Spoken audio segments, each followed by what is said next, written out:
I'd like to call to order this session of the Tacoma Park City Council. Would the clerk please call the roll? Mayor Stewart, Here. Councilmember Kovar, Here. Councilmember DeBala, Here. Councilmember Costick, Here.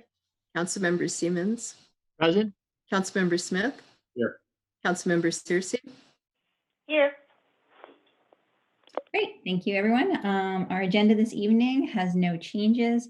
Looking at our agenda for the next couple of weeks, actually tomorrow night, we have a community conversation on our search for city manager. That is from 6 to 8 p.m. You do need to sign up for this meeting. It's available on the city website that you can sign up for this. So please do join us for that tomorrow, and I'll talk more about the city manager search in a little bit. Next Wednesday at 6 o'clock, we have a presentation from Biblioteca Library Remote Locker System before our regular council meeting. So please join us for that at 6 p.m. Next week. And then starting at 7:30 for our regular meeting, we'll kick the meeting off with a proclamation on the centennial of the Tacoma Park Boy Scout Troop 33. We'll have a legislative update, and then we have three work sessions for next week. One is on stormwater management fee system, a continuation on our discussion of the city manager search, and the draft resolution on council priorities for 2021 through 2022. Don't forget, Monday, February 15th is a holiday. And then we'll be back again on February 17th at 7:30.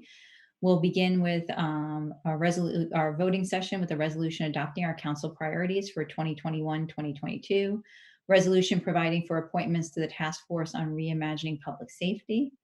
We then have three work sessions, an update on our city committee review, an update on the city manager search, and tentatively a discussion of budget hold list items. And then on February 24th, we have public hearings on traffic calming, stormwater management system, fee system, excuse me. And our work sessions that night tentatively is the Complete Safe Streets Committee recommendations, property tax proposals, and stormwater management fee system and code amendments. In addition, we have also a couple of things coming up, presentations by Crossroads Farmers Market on their last season, as well as Pepco is going to join us sometime soon to talk about the end of the Tacoma to Sligo project, which I can't believe when I got the email to say they'd like to come speak to us about that. So that is all for our upcoming agenda. Now, was Anne able to join us? Yes, Anne's with us. Okay. Oh, there you are, Anne. Sorry, I was blocking your square. So I'm going to turn it over to Anne for a legislative update. Hi, good evening, everyone. Nice to be here again. The legislative update, we're 3 weeks into the legislative session, and we are all just starting to figure out how to do this virtually, and figuring out how to make it work, and finding new things that make it more difficult. So we are all going through it together. We are hitting bill introduction deadlines this Friday for the House and next Monday for the Senate. So next week, by midweek, we should have 99% of the bills that are to be introduced for the session. So we won't be adding additional things, hopefully, after that time. The big things coming up in the rest of this week and next week, couple of big areas around. One is police accountability, as the city has made its position very clear when it comes to supporting a number of changes to improve how police, holding police accountable and interactions in general with the public. We will be seeing literally dozens of bills discussed and debated, and work groups taking place to work out issues around things like the law enforcement officer's Bill of Rights, use of force, various things related to body cameras, public information. All of these things are going to take a bit of time. Tacoma Park Senator Will Smith is leading the efforts in the Senate. Those bills are in his committee. Tacoma Park Delegate David Moon has been very active in the House work group on this issue. So the House and Senate, I think, are going to be doing some separate deliberation and then hopefully be able to come together in some common ground that moves the issues forward. They're not going to fix everything this year, but hopefully make a significant difference. The other big issue, again, dozens of bills. I saw drafts of 2 more today related to housing. There is among housing advocates what they're calling a housing justice package of legislation. Delegate Janelle Wilkins is very active with this. She has to be introduced still a bill dealing with an emergency response related to the eviction moratoriums and rental assistance. Senator Smith will have the Senate cross-file on that bill. And then there are also going to be various proposals to change the rent court process. There's a bill to make some significant reforms to try to address issues before they get to rent court. And there are a number of bills to try to change what happens in that process. So these are going to be some long, difficult discussions as well, trying to find the right balance to protect tenants and, of course, make sure that property owners and landlords are able to make the rent. Make their, pay the mortgage on the buildings.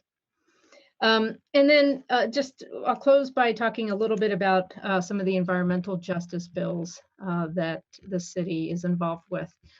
Delegate Lori Charkoudian had a bill in, she's got several bills in that we'll be supporting strongly.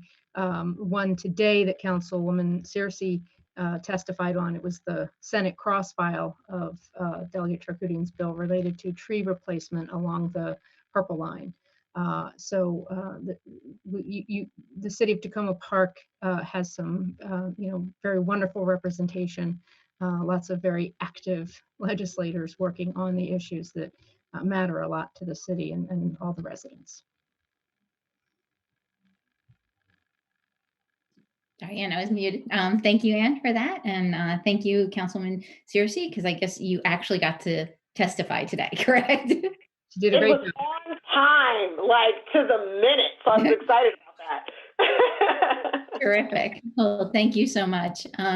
Since we're doing legislative updates, I also just want to update folks on some of the county work that's happening, particularly around some ZTAs. So the ZTA that we had a work session on a couple of weeks ago that Councilmember Jawando has proposed on housing. We submitted, staff has submitted questions to the council member's office. And I know was circulated was the staff report on that ZTA that I think was very detailed. So if people want to take a look at that, and we will continue to monitor that. There is a hearing on February 11th on it, but I do not believe it has been yet scheduled for a committee work session. So we'll keep an eye on that. The other thing that did also come up was Councilmember Hans Remer reintroduced ZTA 19-07. This is one regarding cell towers that when this was first introduced in 2019, we did take a position, or we wrote a letter with raising some concerns about how the ZTA was written. Councilmember Kovar did testify on behalf of the city on this. The markup is next Thursday, next Wednesday, I guess, February 10th. It is a markup in committee. And I would like to suggest to everyone that we just forward on the letter again to Councilmember Reamer, Friedson, and Jawando, because they're the ones who will be marking that up. The bills are exactly, the ZTA is exactly the same. We've looked at it, and if there's no concerns about that, we'll just forward on that letter to make sure that they consider our concerns and questions as they're doing the markup. Councilmember Kovar. Yeah, just one thing. I sent you a note, which you wouldn't have had time to see yet because it was just right before this meeting. But there's one spot in the letter where it might make sense just to update it, and I can send you the language on that just because there's a discussion about the lack of an opportunity to consult with the city, and the year has gone by. So I think we might want to phrase that slightly differently just to make the point that there still hasn't been any. No, there still hasn't been any. And even though we sent that letter and actually had a meeting with Councilmember Reamer, we were not told about the reintroduction of this ZTA. So maybe we can put that in the cover letter or the cover email that we send with the letter.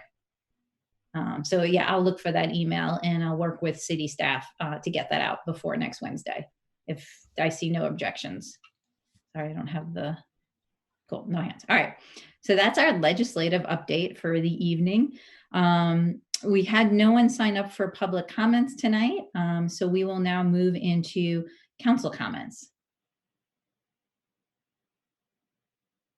Any council comments? None?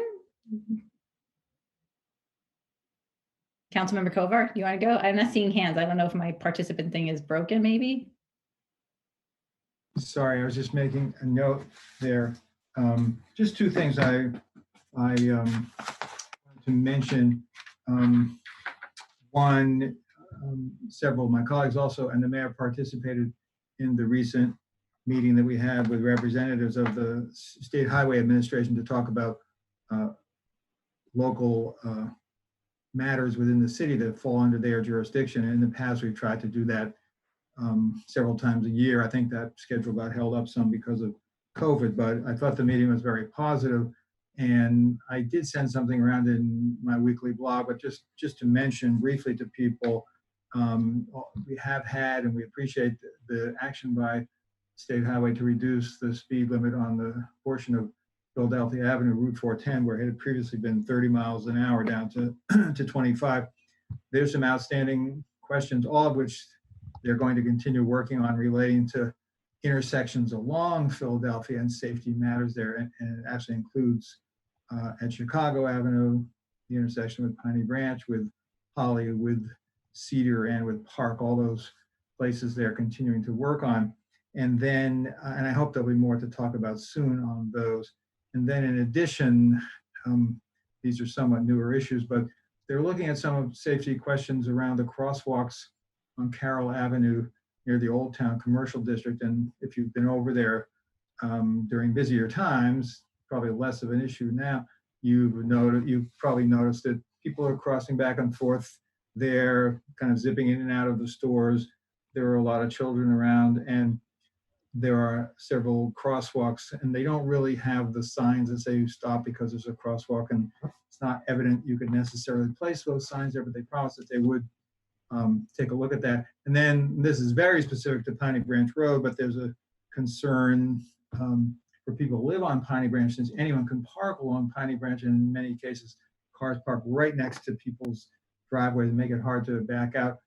We've been asking for a while, and they're going to take a look at this, whether we could attach the what are called thermoplastic markings onto the street to mark where a car could park, how close they could park to someone's driveway. And so it might make it a little bit easier than to have some space for when you're backing out there. And that's also a safety question. So we'll hear from State Highway in the future on some of these questions going forward. But I thought the meeting was good. And since I complain about them sometimes when they engage in good meeting, it's also worth noting that. And then just one other thing, and this relates, the mayor mentioned we have a stormwater discussion coming up in next week's meeting, next week's council meeting. There was a meeting this week via Zoom with officials from Montgomery College, along with their construction firm and others. And I've always got something going on with the Montgomery College Math Science Building. This was about stormwater there, and with a number of the residents who live right around there. And what emerged was that the stormwater infrastructure plans that the college is planning to include around the building meet the state requirements, and they've been vetted with the city. What they don't do, because there's no real way to do it yet, is to fully anticipate the way water flows may change because of climate change. And I think people may have heard last week that Councilmember Duvall submitted testimony on the city's behalf in support of a bill pending in Annapolis that would call for some recalculation, reestimates of appropriate stormwater levels in the state. But I think when we talk about the possibility of restructuring the fees that we have next week, that we have in the city next week at that meeting, I think this is just another illustration of the reality that with climate change, it's an open area in terms of what the impact is and what the requirements are that need to be met. And so I really hope that at the time we consider the fee, we're also going to be looking at some bigger steps that we might be able to take to try to begin to find a way to address the higher water flows that we're seeing. So thank you for the opportunity to speak. Councilman Costick. Thank you. I also just want to reiterate Councilmember Kovar's comments about the positive meeting with SHA. I think they were very responsive to a lot of our questions, and I was hopeful about a number of the things that we heard during that meeting, which is really great. I do want to just specifically note that we asked them about the intersection of Carroll Avenue and Lincoln Avenue, which is an intersection that has been a dangerous issue for a long time and has had some SHA attention in the past in terms of doing a study and looking at some improvements there, and was found to not warrant that by them at the time, but they indicated a willingness to take another look at it, which is really great. So very hopeful about what might come out of that. And then they also mentioned with regard to the Tacoma Junction vision study that they may be moving forward with some road paintings on some of the sort of road painting level improvements that were a part of that study as early as this spring. So I think those were very positive things that came out of that. I also wanted transportation related, also wanted to let people know that tomorrow is Transit Equity Day. This is a day honoring Rosa Parks and promoting public transit as a civil right and a strategy to combat climate change. And there's also a Transpo Bingo challenge going on that's starting tomorrow, kicking off on Transit Equity Day and then going through the 11th. And that is basically a bingo game that you can do online through Twitter or Facebook. It's sponsored by ANC Commissioner Aaron Palmer, who is just across the border on the DC side, and several DC organizations. But it's kind of a fun chance to try out some new transit or active transportation through walking or biking, or trying out a new thing that you haven't done before with regard to transportation. And it's building on the transit challenge that they did last year, which was inspired by some of the work that was done in Montgomery County by the Action Committee for Transit. So I encourage everyone to take part in that. I'm planning on doing it, and I think it's just a fun chance to sort of test out some new things and share what you're doing. So if you're interested in that, there's some more information, primarily can be found on Twitter with the hashtag TranspoBingo. And that's it for now. Thank you very much. Great. Councilman Searcy. Great. Good evening, everyone. I too enjoyed the fun that was the SHA meeting. And so really appreciate definitely our Director of Public Works and her ability to kind of facilitate multiple council members kind of rotating in and out of that discussion. For Ward 6, a couple of big things.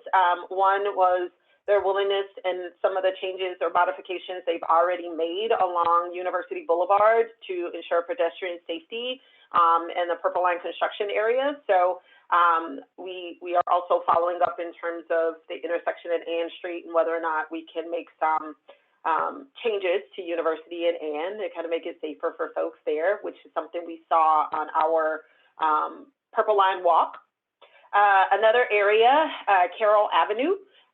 So we did hear that there are some designs kind of worked out, and we're just waiting on money for the sidewalk that is near the Falcon Oil gas station. So I want to thank Kaylee Ganode and others who've been advocating for getting that sidewalk replaced.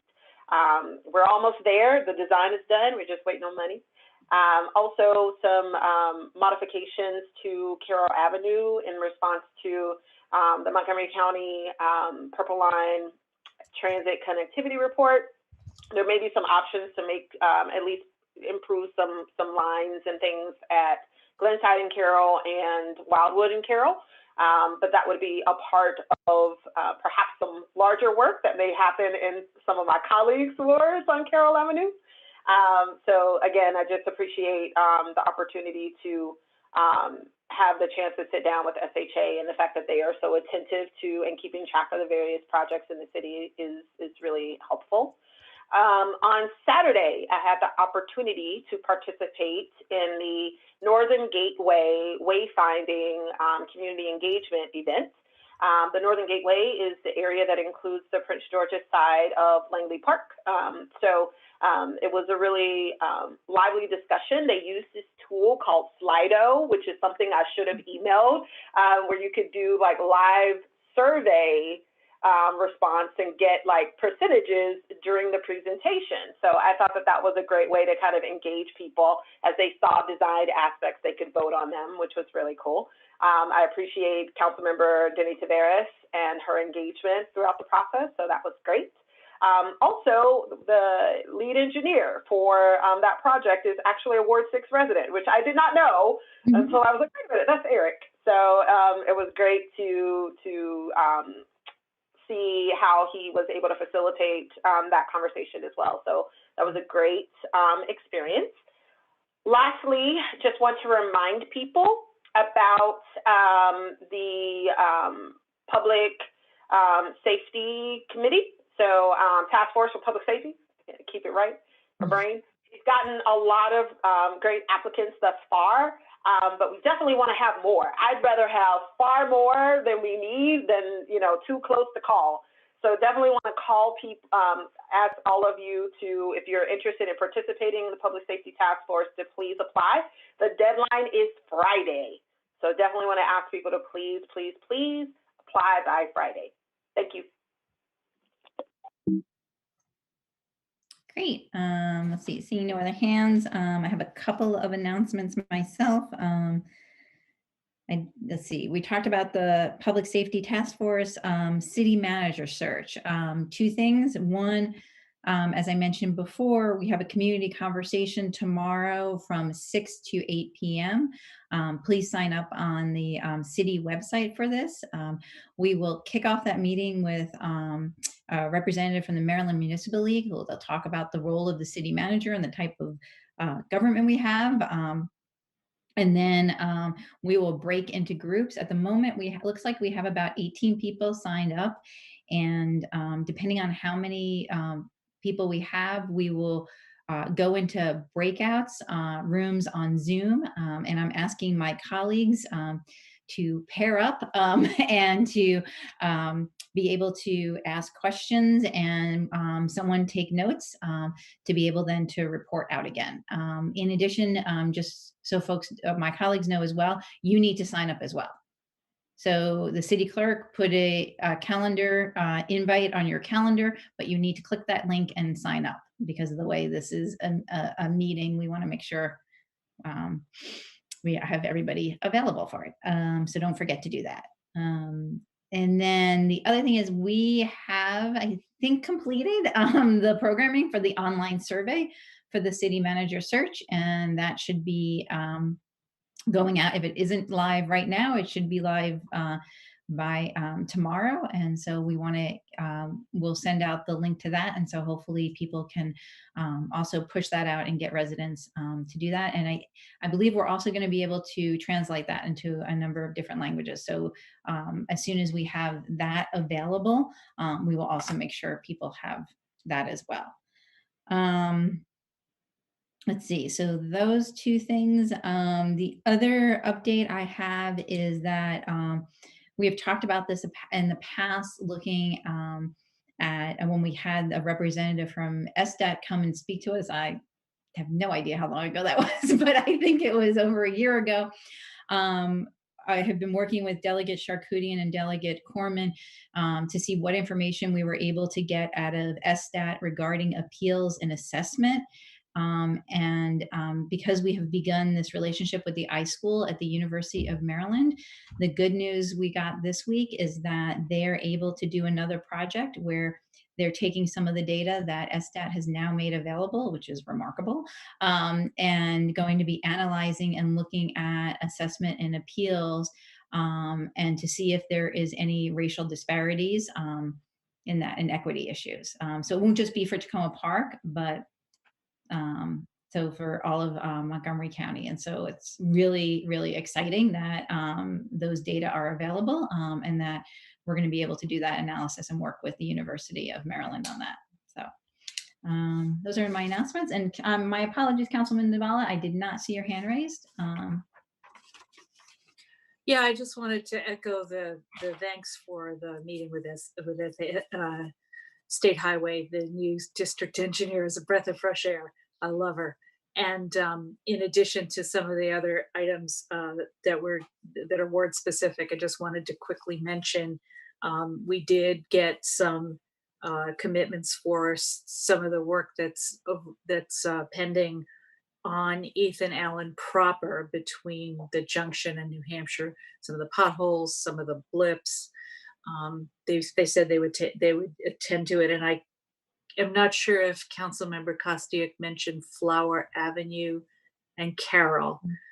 There is that intersection and that set of crosswalks with the university and all of that craziness there. There is a design plan for that.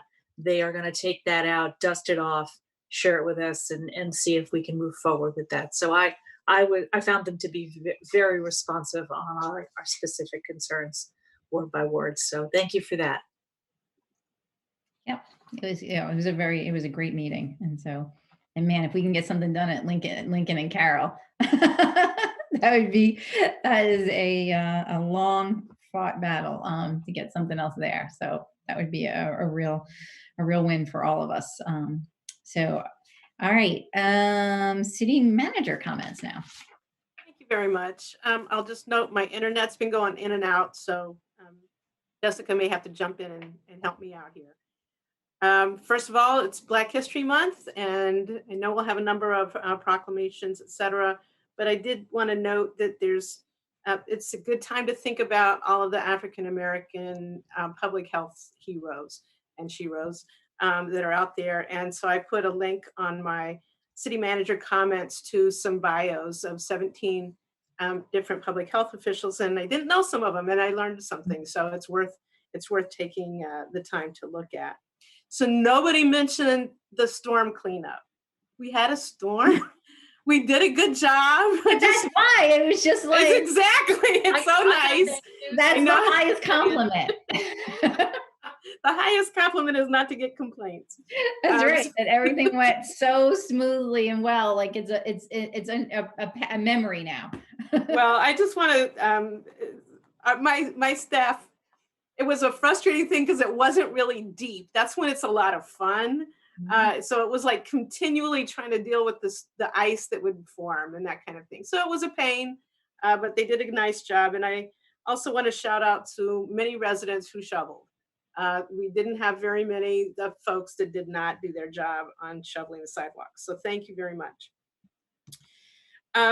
One of the big topics is vaccinations, working really, really hard on that. I can't share a whole lot of that information because so much is in play. But please keep up with the Montgomery County and Maryland vaccine websites. They do have a lot of information. They change frequently. We're going to we're working really hard to help our more vulnerable residents get vaccines. And so we're trying to make those connections. While we're excited about vaccines, there's 2 cases already of the South African variant in Montgomery County. Those cases of, there's going to be different cases. There'll be US variants at some point, or, whatever. Wear a mask. Just do it. Even if you get a vaccine, don't stop wearing the masks, and wear them in a well-fitted way. So I just want to really urge people not to slacken on that, because we just need to buy a lot of time.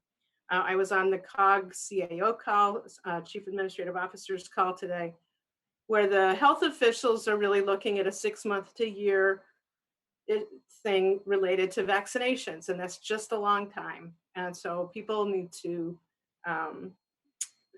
continue to do all the safety precautions that we've been told. We continue to have the COVID-19 testing at the rec center on Wednesdays and Saturdays. Please take advantage of it.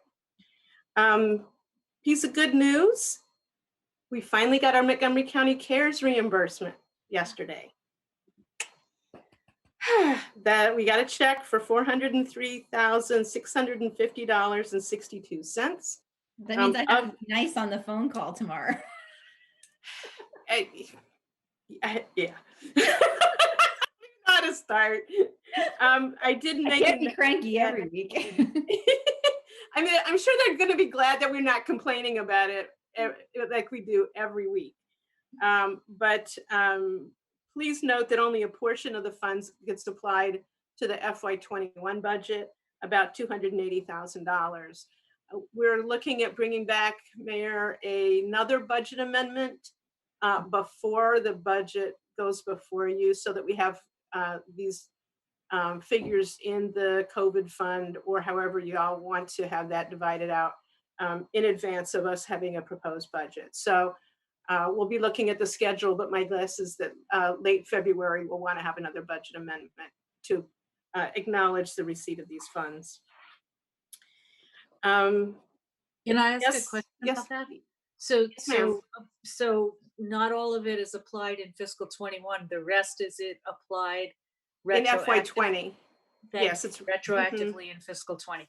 Just wanted That's to right. be clear on that. Thank you. If I could Yes. also inquire briefly, just to follow up on Councilmember DeBall's question. So if we decided, we talked about it, but we haven't officially decided, I think if we decided that we wanted to apply some or all of that money or allocate it back into the COVID fund, do we have to have a vote on a specific resolution or action to do that? How does that get done? Do you propose it in the budget amendment? What would be the mechanism for that to happen if we wanted that to happen? My recommendation is that it be acknowledged in a budget amendment with the account for the COVID fund. Okay. Well, I would suggest we do it. I hope others would agree. Thank you. That's all I've heard, so that was how I was preparing to prepare it for Okay. you. Thank If there's concerns about that, let me know. I wanted folks to know that we will be closing the other half of Laurel Avenue on Valentine's Day. This is to accommodate Park Florist, who has a big job delivering flowers on Valentine's Day. And because it's a Sunday, they are not able to use the rear of their building because the farmer's market is in the parking lot behind them. So we've got an arrangement to safely block off the other lane of Laurel Avenue so that the florist can keep getting its vans in and out so it can help deliver flowers. So that's a nice, happy reason to close a street every once in a while. I appreciate that some of the residents I've talked to, have shared it with like the Wacko neighborhood and that kind of thing. So. Ask one question about that too. Mhm. I noticed in your remarks that the written version, you mentioned that there would be signage and other measures taken Yeah. to focus on safety and I suppose traffic control and the like. Is there anything you can say about that now, or is that something that we worked out when we get closer to it?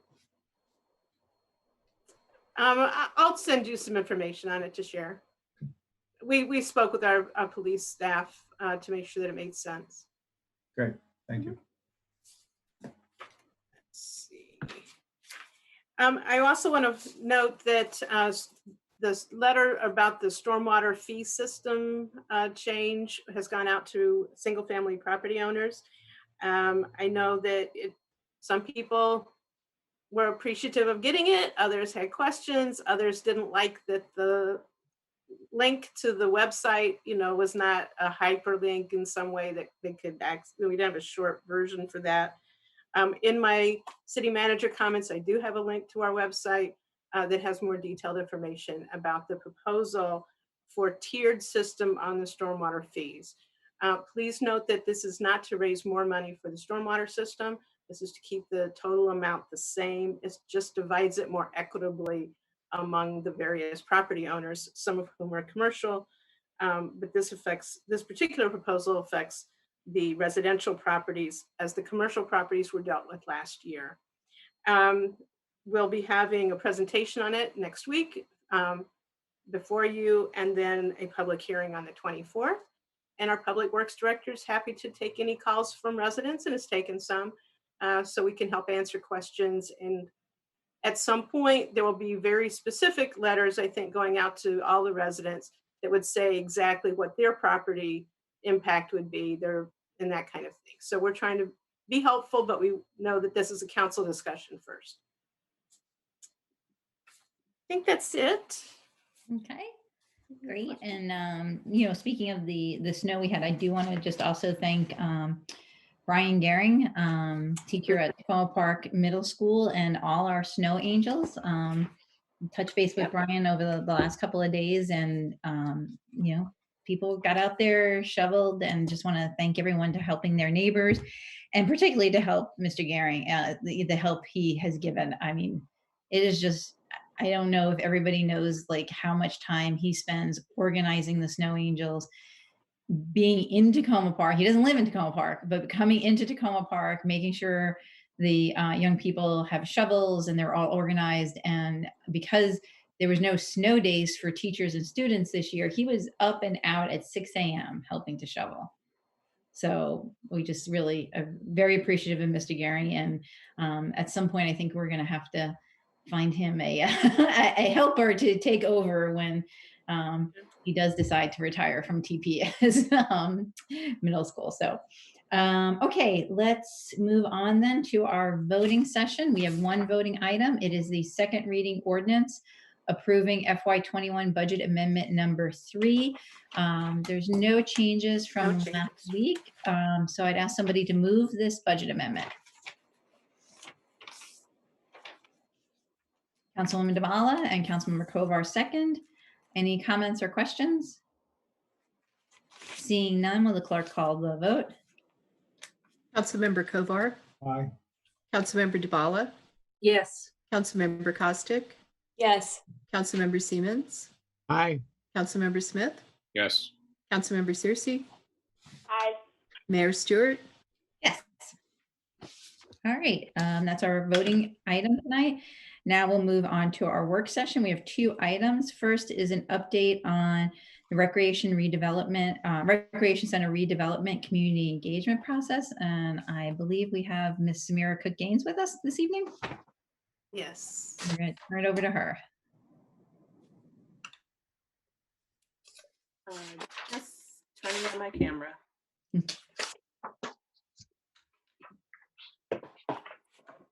I saw you before, so. I know I'm almost back. Hold on one second. I need host availability to turn my camera back on. Just a moment, sorry. Sure.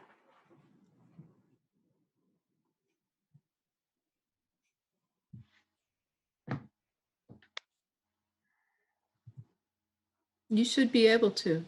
I don't know why you can't. It says I can't start my video because the host has stopped it. There you go. Try now. There we are. There you Great. Good evening, everyone. I am happy to be before you today to give an update on the community engagement process for the Recreation Center on New Hampshire Avenue.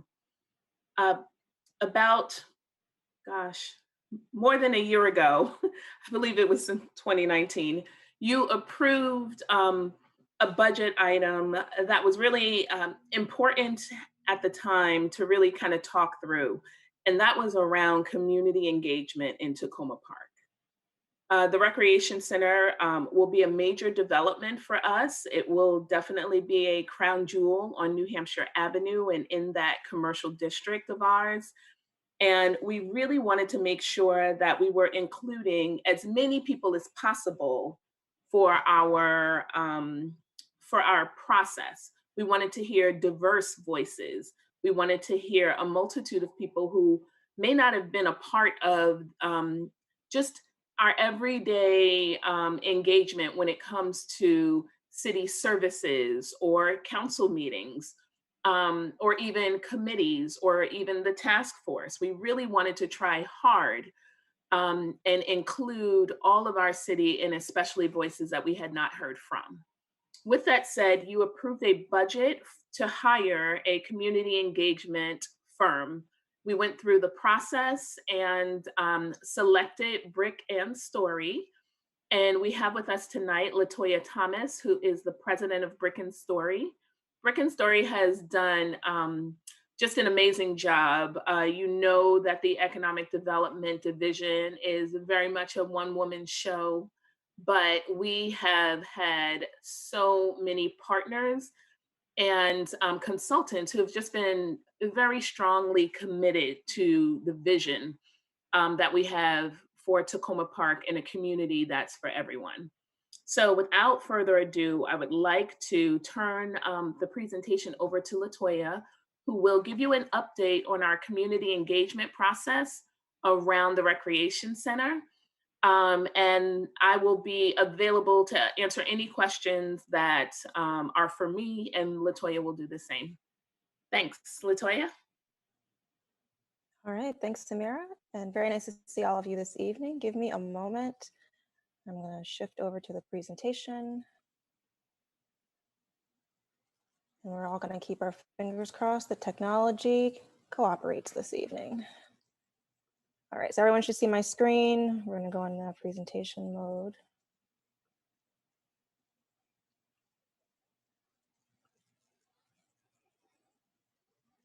All right, everyone can see the screen? Excellent.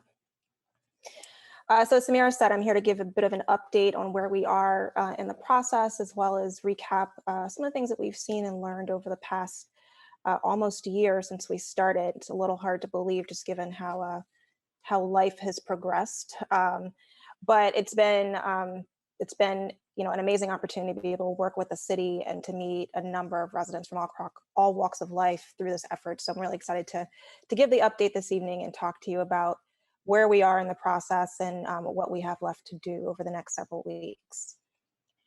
So just a quick agenda, we're going to walk through an overview of the process and timeline. I'm then going to talk through some of the various engagement tools and activities that we've been doing over the past several months to get folks looped into this process.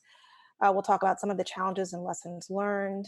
Some of those are very specific to being in the time of COVID and having to adapt engagement to COVID times. And that's not just with the City of Tacoma Park, that is frankly on every single project that I'm doing engagement work on across the country.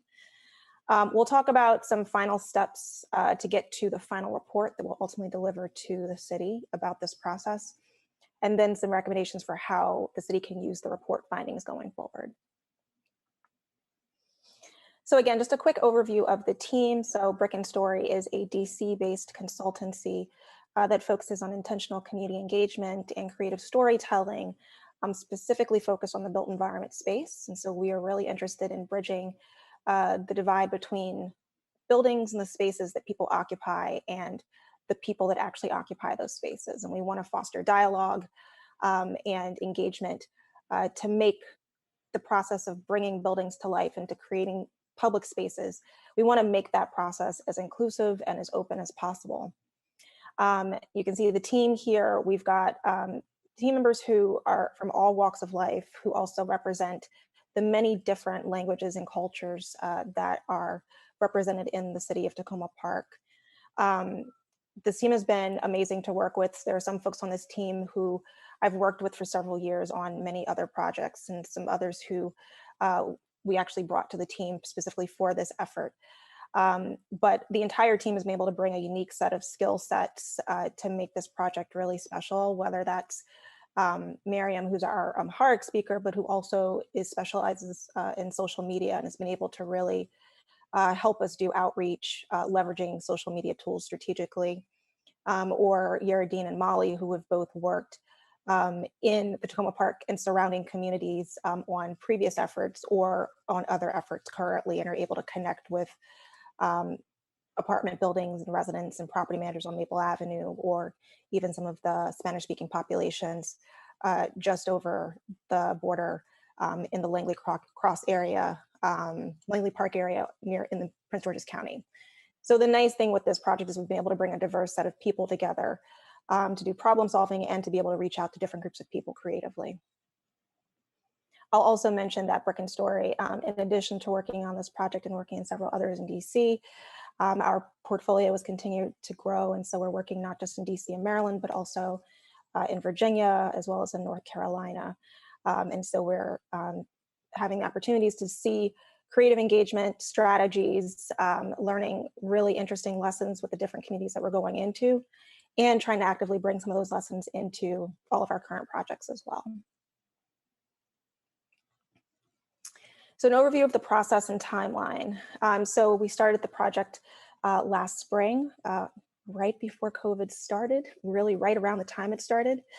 And we spent the summer doing a lot of due diligence on really just understanding who the community is in Tacoma Park, as well as working with Samira and her team around the development of our online platform, Engage Tacoma Park, which is part of the Quorum tool that I'll talk about a little bit later. So we really started intentional engagement efforts in the fall. Some of you participated in our in-person launch event in September. And we also had some virtual launch events to support that engagement effort. And then we moved into a series of visioning and goal setting sessions that were all virtual. And that happened between October and December. And I know a number of folks on the line today also participated in those. And so what we really were trying to do last fall was get a good wish list from everyone in the community around what was important for them and what the possibilities were for this new recreation center. That has brought us into the current phase that we're in right now, which is really trying to define those community priorities and provide a good summary of what those priorities are. So I'll talk a little bit more about what we'll be going through, but you've seen some of the engagement activities. There's the virtual efforts that have been happening. We've had this community-wide art contest going on for a few weeks that is closing on Sunday, by the way, for anyone who is listening and has not submitted. We'd love your participation. But again, we're trying to find really creative and innovative ways to get people to think and talk about the Recreation Center. And so then moving on from the community engagement process, the development process will then kick off this summer. The city will be issuing or preparing a request for proposals for the development community, and also focused on partner outreach. And so it's really an opportunity for the city to talk about the possibilities of this site and of this recreation center with the larger development community to entice them about the opportunities that exist and to entice them to actually submit a response, and to encourage them to bring their really creative ideas around design, around development, and around financing to this project. And then ultimately the RFP will be formally issued in January of next year.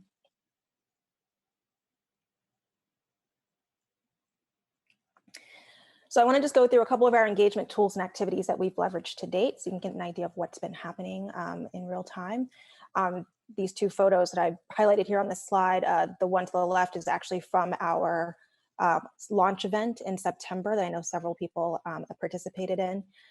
The second event to the right is actually the Halloween event at the Cambridge Apartments. And so we were able to be one of several stations where we were able to hand out treats to kids and families, but also to talk about the process and to have some active participation from families as they were moving through their Halloween adventures that day.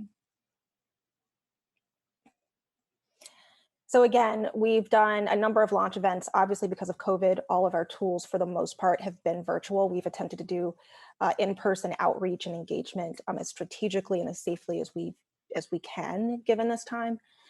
So in the fall with the launch event, we did one large in-person event at the Recreation Center and then 2 virtuals. Throughout the remaining part of the fall, we did visioning and goal setting virtual sessions. We did 12. We've actually done 13 as of today because we did one earlier today with senior staff from the city as well as Parks and Rec staff. But highlighting some of the sessions that we did, we had a number of sessions that were a come one, come all public participation type session. But then we also organized some special sessions in partnership with the Friends of Tacoma Park Rec Center as well as the Tacoma Park Youth Council. So those were opportunities for us to do those same sessions in a focus group format. And those specific sessions, again, they allowed for folks to really think creatively and outside of the box about what the possibilities were. And so we tried to introduce different ideas around building design, both exterior and interior, and programming to get people to really talk about what the value of a new recreation center could mean for them in their community. We're also testing out this community-wide art contest. Again, that's open till the end of the week, till Sunday. What is coming in about a week and a half is the community-wide survey. That will be a big effort to support this community priorities portion of the final part of this effort. And that's really us taking the wish list of things that we've heard from everyone in these different stages of the process and getting folks to indicate their preferences. And so the survey will cover a wide range of issues, everything from design to programming, to hours of operation, to ability to pay fees, to language preferences, accessibility. And so it will be a fairly thorough survey, but the idea again is that we want to be able to leave the city and then ultimately your development team with as much information as possible so that they know what the community wants to see in this new development. We've also been using a variety of tools. Traditionally, I call them pop-ups. We've also come up with a new term of pop-ins because we're doing a lot of things virtually. So we've been doing obviously some things that have been already existing where we've tapped into an existing event, such as the Halloween pop-up at Cambridge Apartments. We have popped up at the Crossroads Market and the Downtown Farmers Market and been able to connect with residents and share information. We have done direct flyer posting in Crossroads-based businesses, particularly some of the laundromats and restaurants. We've been able to leave bilingual flyers where there have been bulletin boards, and we've really tried to leverage those to share information with the Spanish-speaking community. We've also had some of our team participate with commercial breaks during yoga story time, as well as Spanish circle time.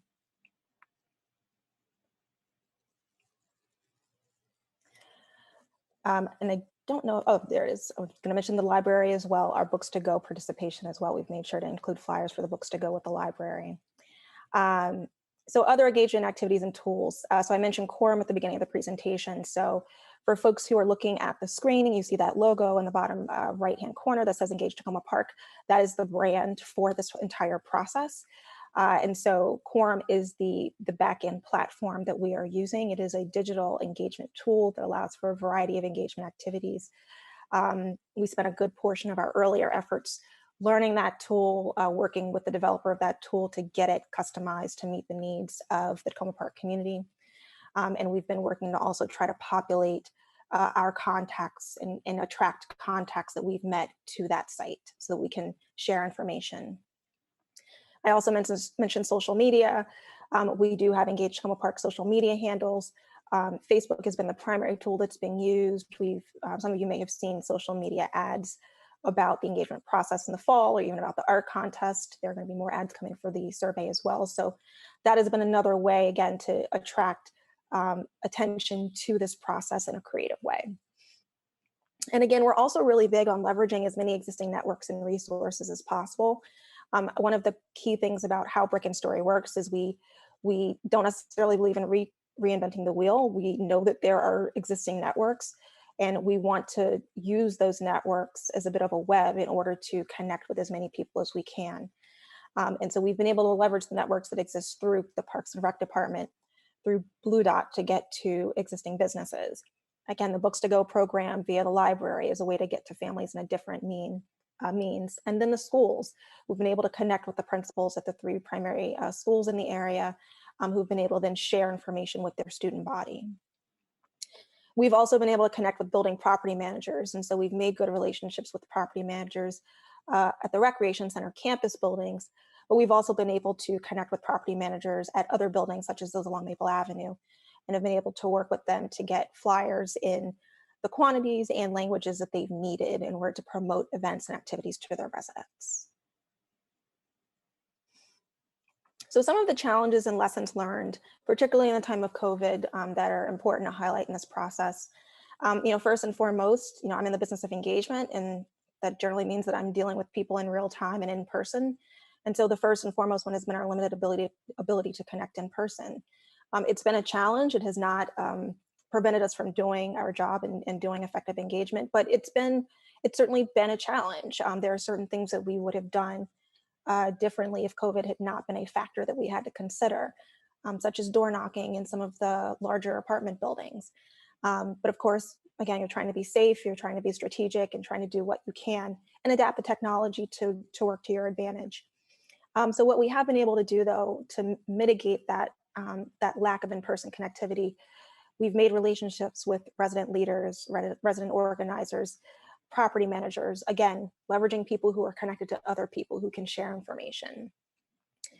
We have creatively designed a few in-person opportunities when possible. And again, social media has been a major tool that we've tried to use. Number 2, we recognize that there are diverse language needs. And so we knew that going into the contract, and we intentionally built our team around those language needs. And so, for us, really making sure that we are not just translating flyers and materials into those preferred languages, but then also making sure that we've got team members who are able to connect directly with residents in those languages and have the conversation, whether that's socially distanced in person or by phone or by Zoom, in order to build a better relationship and a better sense of trust with that person. Number 3, this is a challenge regardless of COVID. People access information in very different ways. Whereas some people may access things on the web, other people access information through WhatsApp, and other people only get their information from text links, or there's a wide variety of ways to get information. Some people get their information from a flyer on a bus stop. And so we've really tried to find as many different communication resources as possible in order to get information out to as many people as possible. And as we continue to move through this contract, we've really worked to add in more tools and get creative and really innovate as we've moved along to make sure that we're expanding that web of outreach as much as we possibly can. Number 4, technology challenges. So I mentioned that we spent the first few months of our effort working through building out Quorum. It's an interesting platform to use, and it's definitely been a lot of benefits to using it. But there were certainly some challenges. I mean, number 1, just learning to build a platform while you're also trying to figure out engagement efforts. So that's a challenge, I think, for any team. This particular platform was also a challenge because of privacy issues. The company that developed it is not based in the US, and so we had to navigate some privacy regulations that the US has not quite jumped on the bandwagon of yet. The other challenge is, how do you onboard users, residents, to a platform that's foreign to them? It doesn't look like anything that they're used to. It doesn't exist with any existing framework that they're used to. And so getting people actually signed up and onboarded to the platform to get information was another challenge. And then brand familiarity. Engage Tacoma Park, it's a branded logo. It's got the city seal, but it looks, and the Engage Tacoma Park website, for those of you who have seen it, it looks very different than the City of Tacoma Park's municipal website. And so getting folks to be comfortable going to Engage Tacoma Park, getting folks to understand that Engage Tacoma Park is indeed a city website. It is not something that was created by outside forces. It is, it is something that is owned and loved by the city and is supporting a city effort. We've had to do some education around that as well. So we are in the final stages of our efforts. And as I mentioned, we'll be launching a community survey in the next week and a half or so.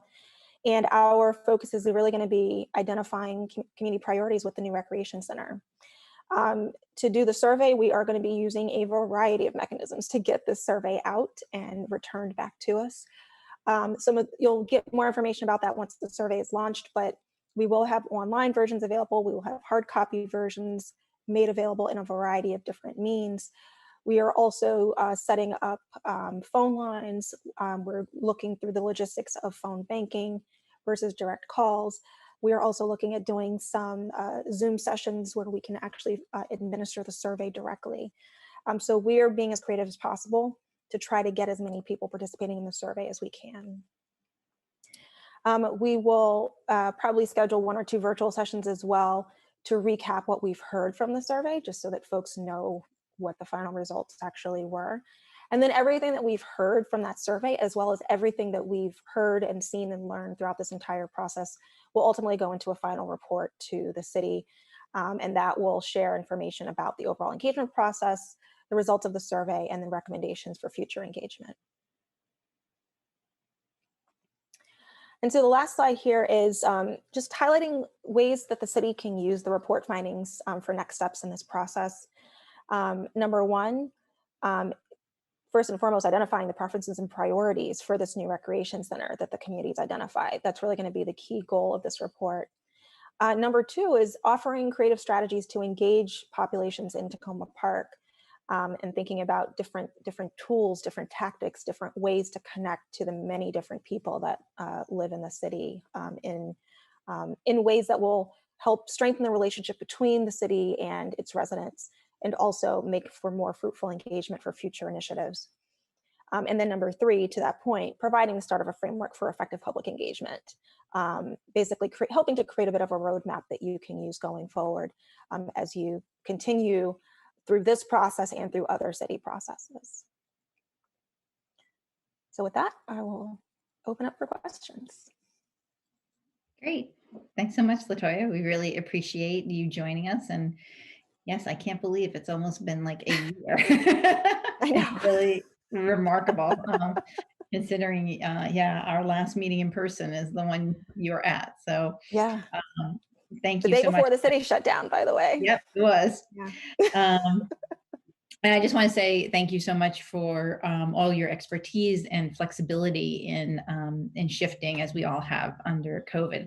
I have been able to participate in a number of the events that you all have put together, and I just want to, thank you very much. I think they were all, huge successes. So, and the lessons that you're learning are really helpful to us.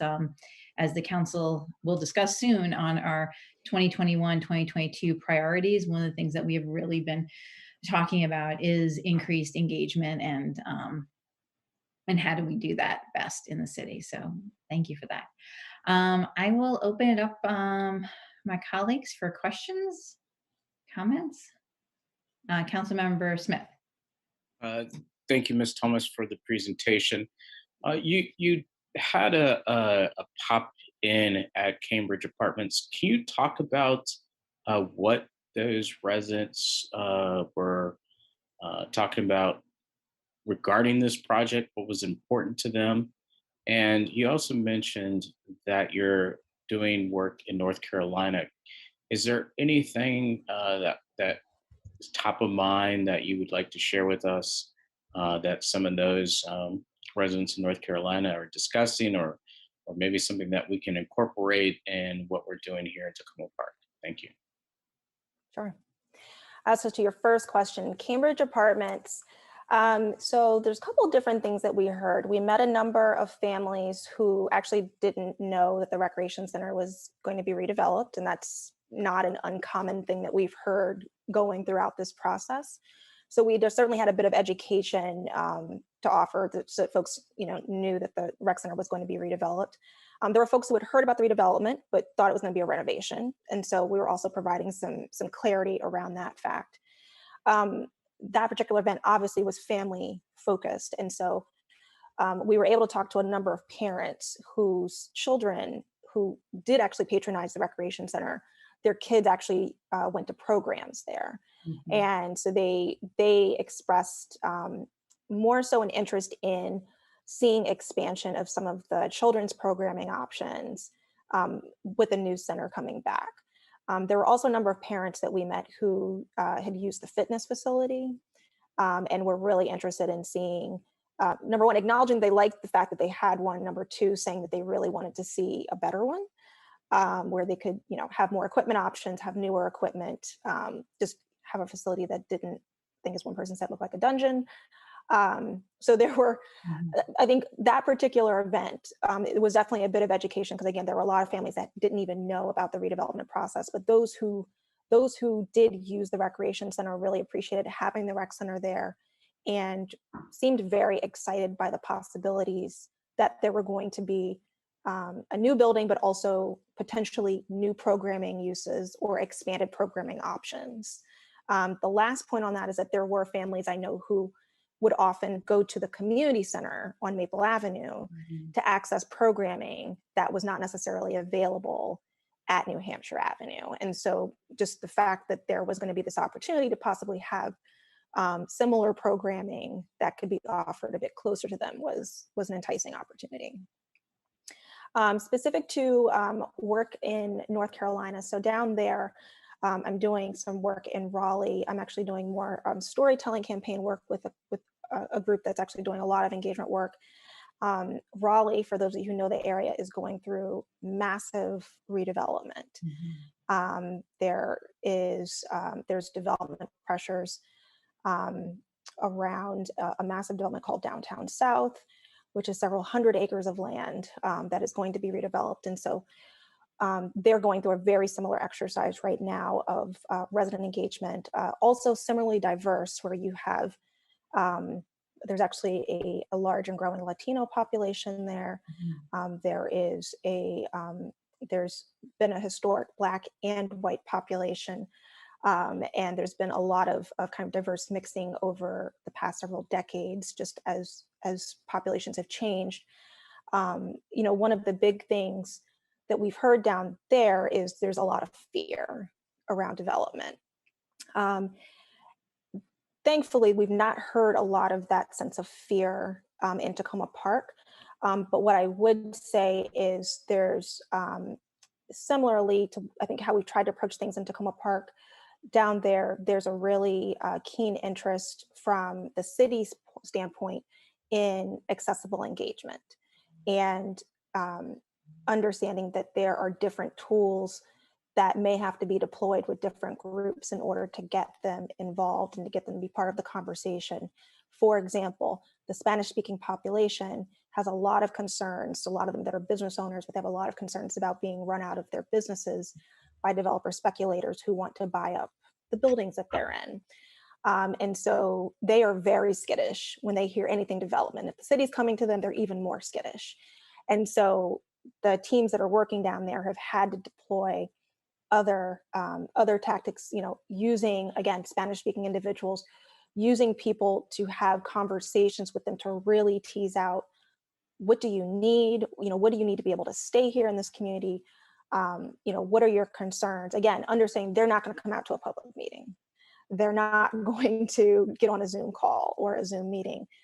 It's a lot more intentional, going to them type engagement. So that's a long way of saying, I think the work in that community and in other communities that we're working in is really showing us that, particularly when you have diverse segments of people, there's not a one-size-fits-all approach to engagement. The message may be the same throughout the process globally, but you're going to have to employ a lot of different tactics in order to get to people, and then in order to get people to talk to you. And a follow-up, the residents that you talked to on Houston Avenue, did they indicate where they were getting their information that told them about the programming at the rec center or even the programming at the community center on Maple Avenue? Was there a consensus? Was it the newsletter? Was it word of mouth? They didn't necessarily specify. Again, the assumption that I'm making just from the conversation I had was that they were getting any of their programming either from going to the rec center directly and accessing other information there about other programs, okay, or possibly receiving alerts through Parks and Rec, because I know with some of the programs you have to sign up Right.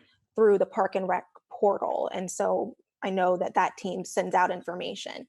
So those are just based on the conversations we've had, those are kind of the two primary means that I think most of those families are getting their information. All right. Thank you very much. Sorry. Great. Councilwoman Searcy. Hello, thank you so Hello. much.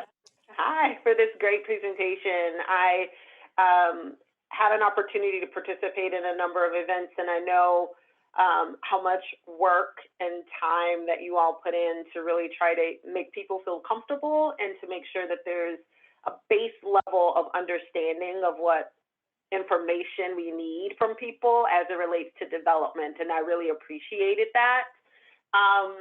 One question I have about the survey is how, or an approach that you all plan to take to make sure that you don't lose that level of kind of bringing people along in terms of survey responses, because one of the things that's really clear about our community is, regardless of education status, I don't think many people fully understand the development process, period. And so, you know, one of the things that I valued the most was the conversational aspects of your early outreach. And then we wouldn't have that with the survey. So what are some of the things that you all are thinking about kind of using the survey to kind of validate? Or are you really trying to walk people along in a similar way with like visuals and things in order to get some similar insights? That's a great question. So, you know, we're realistic that the folks that are probably going to go online to complete the survey are the folks that are getting most of their information online. And so we don't necessarily have to do a lot of education around that. So that leaves everyone else. And so, you know, the survey is going to be deployed in 4 languages. And we're expecting to actually administer that survey directly. And so directly can look like a couple of different ways. A number of the contacts that we've been able to get, and I know Quorum, the Engage Home Park website right now has about 300 something subscribers to date. About half of those are folks that we have connected with in person. And a number of those folks we have phone numbers for. A number of those folks are residents from Hampshire Towers or Tacoma Overlook. And we also know a number of those folks, English is not their native language. So those are the types of folks that we know, okay, we know how to get to them. We are going to probably end up doing direct phone call outreach to actually work, you know, to catch them up. They may have come to an engagement process, learn something about the development process, learn something about this effort, and we can follow back up with them to share more information as well as to administer the survey. We're looking at kind of similar methods to engaging folks that we don't necessarily have connections with. And so thinking about, again, going back to the existing networks, how can we leverage the property managers in some of the existing buildings to actually access groups of residents? So for example, we've had one of our team members has had conversations with a property manager over at Essex House. And so that's a building where, as most buildings are saying right now, they're not doing any on-site engagement activities for good reason. We're still in the middle of a global pandemic. But the property manager said, you know, I can probably get a good batch of residents on Zoom. And so one of the things that we're actually exploring is how to bring residents on Zoom and actually administer the survey using Zoom, the Zoom platform and tools. So doing it a bit differently, but still administering the survey and being able to give people information and have conversations so that they understand.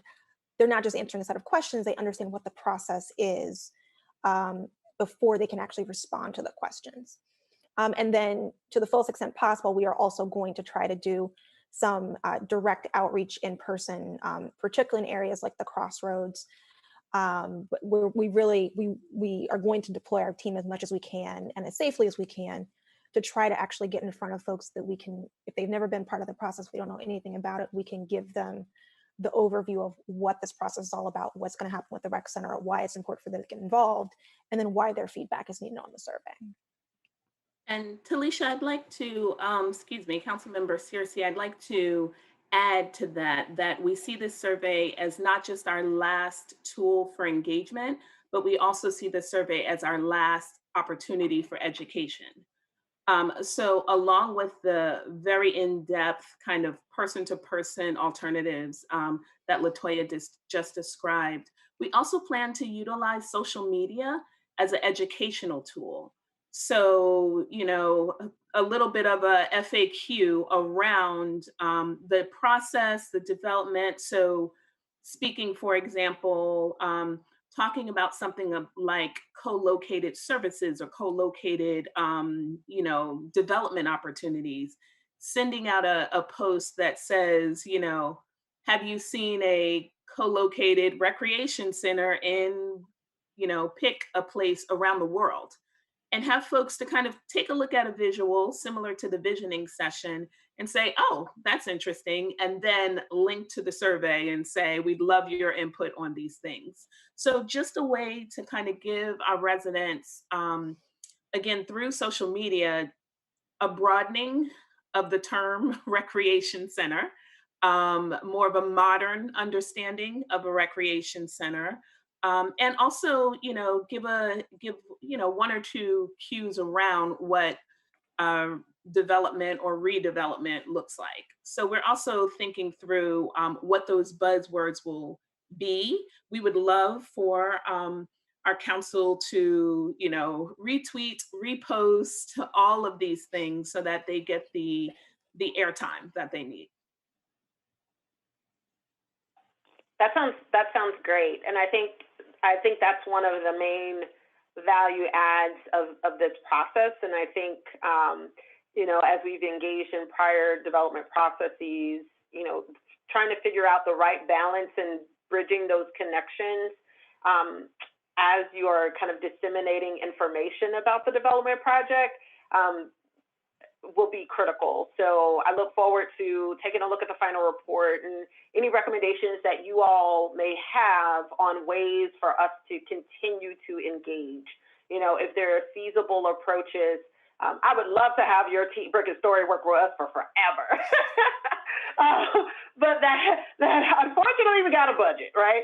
So, you know, if there are things, not just the lessons learned, but tools that you use that might be sustainable for the city to continue doing to kind of keep that engagement and keep people interested, I think is going to be really, really, really important, because the development process is long and there may be very long gaps of time from one stage to the next. And so if there are certain outreach strategies that you all have leveraged in addition to like social media to just kind of remind people, or hey, you may want to just check in with folks about rec services and remind them about the development then, that would be really helpful to make sure that we're able to continue this level of engagement for the duration of the project.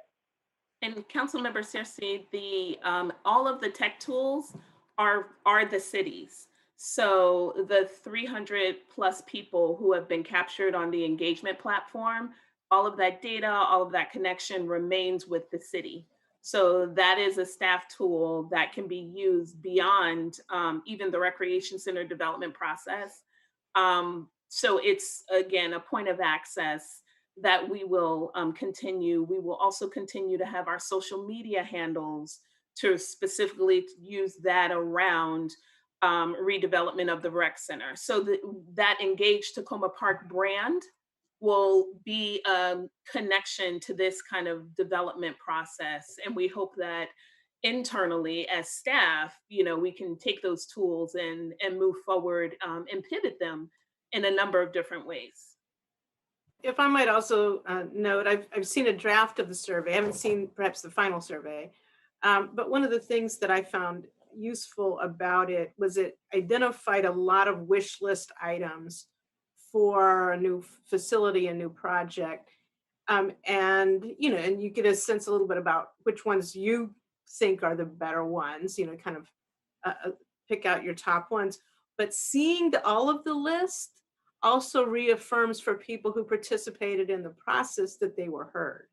So the different elements I made that suggestion, is really important. And I think showing the respect that we have for the suggestions that have come from the folks who have been participating one way or the other in our various mechanisms. And so I think that's a lot of times people don't know how you got to an endpoint, but if you see that at least the variety of thoughts were put out there, you feel better about the final project, even if they didn't pick your idea. Yeah, no, that's great. Thank you so much. Great. Councilmember Siemens. Thank you, Mayor.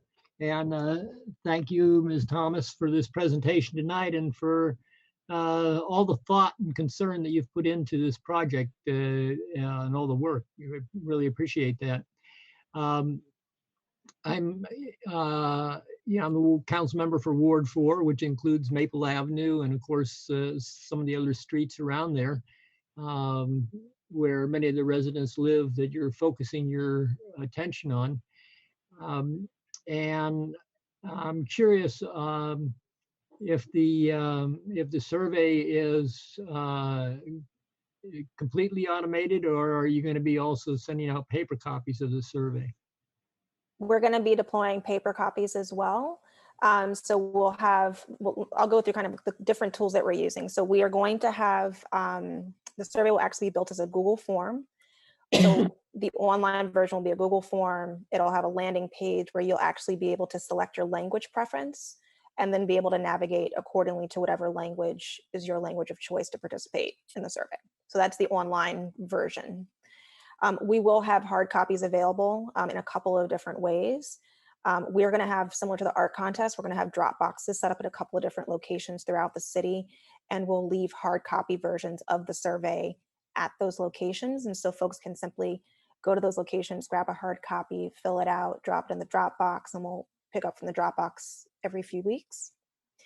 We'll also make sure that we get hard copy versions to the respective, what we call kind of desirable targeted buildings. So some of our high priority outreach buildings, which include the Rec Center campus buildings, Maple Avenue apartment buildings. So we'll make sure that we can deploy hard copy versions of those surveys.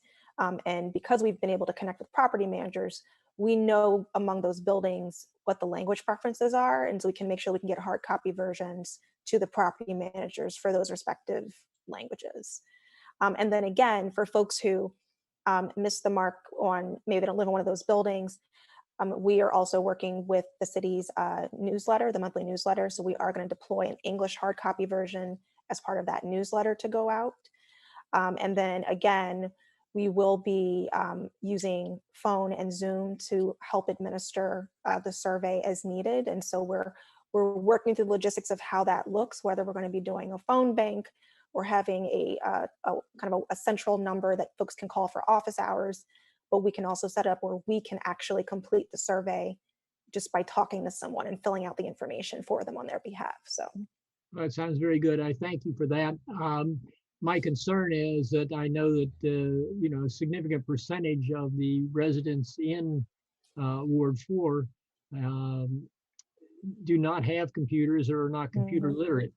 And so I don't want you to underemphasize the need for non-automated Zoom just isn't going to make it. It's fine for those people who, especially the school kids, have some experience with the technology, but many of the residents of Ward 4 do not have that experience or the resources to dedicate to that. And then I'm also wondering about why Maple Avenue, why the Cambridge House, and why not Roanoke Avenue, and why not Lee Avenue and Hancock Avenue? What makes Maple Avenue, and how do you pick the targets that are significant when there are so many that are really significant and their opinions need to count? Sure, no, that's a great question. So I will say that you know, the entire city is obviously part of this process, and the Ward 6 community is really has been our primary target because the Recreation Center is located in the Ward 6 community. So the Rec Center campus buildings have really been one of our top priority areas. Maple Avenue has been highlighted as well because of the proliferation of buildings that are along Maple Avenue. But that said, that does not negate the importance of any of the other apartment communities that are in Tacoma Park. And so I will use that statement to say as well, if there are other properties in particular, property managers that you think are important for us to connect with, we want to get connected to those folks. And so we are happy to get surveys physically to any buildings that need them. We have no issue with that. So we definitely want to make sure that as many people who can participate in the process can participate. And we also know that, you know, even the monthly newsletter doesn't necessarily get out to all residents. And so we want to make sure that we give, you know, that we create opportunities for everyone who wants to be in the process, to be part of the process. I appreciate that. And one thing I'll say, and some of the people that I think we most want to hear from live in buildings where the, and I'm not talking about anybody else's ward at this point, although they can chime in if they want. But people live in buildings that where the property managers are probably not going to be helpful. And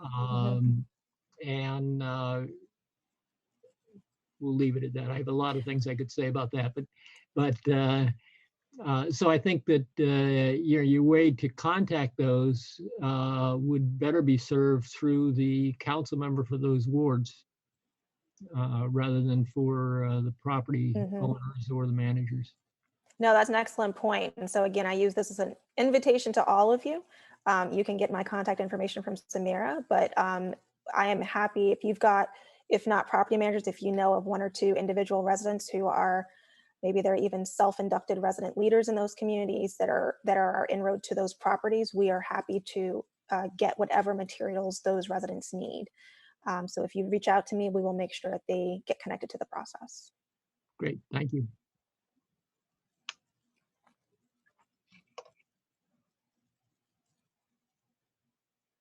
Sorry, I was on mute. Councilman DeBella. Yes, thanks for this. This was really interesting.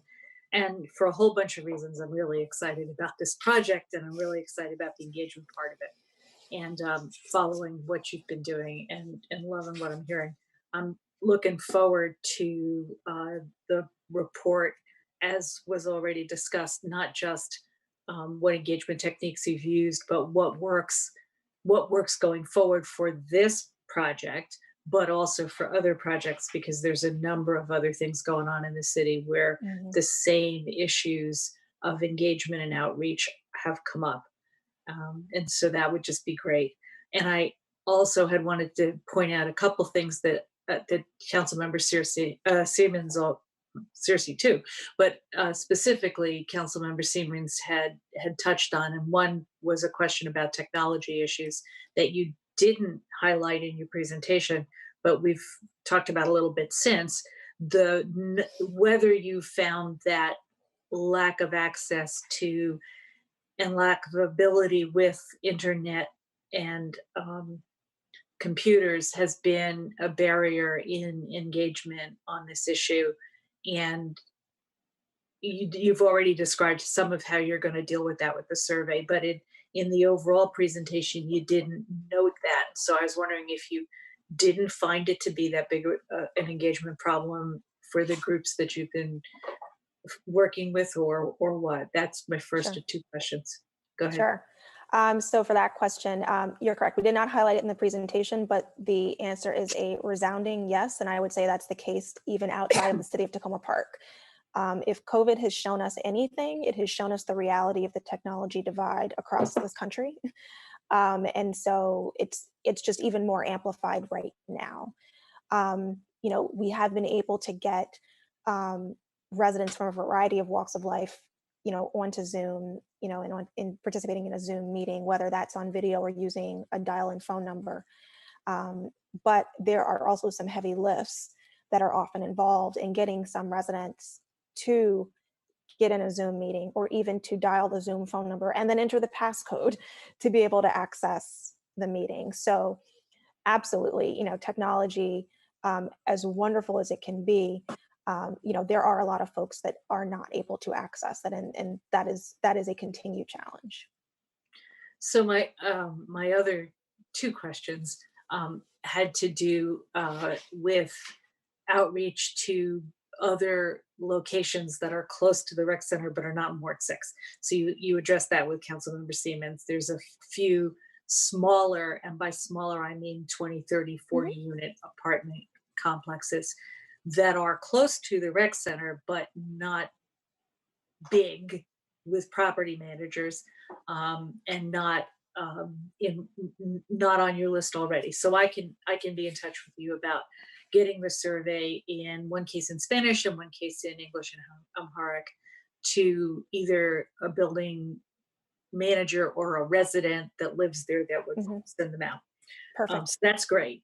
And then the third question I had to do with whether you have had any feedback specifically from seniors, because the rec center has been used heavily by seniors up until COVID, and I just am not sure whether that piece of it has been raised in the discussions you've had with people about programming.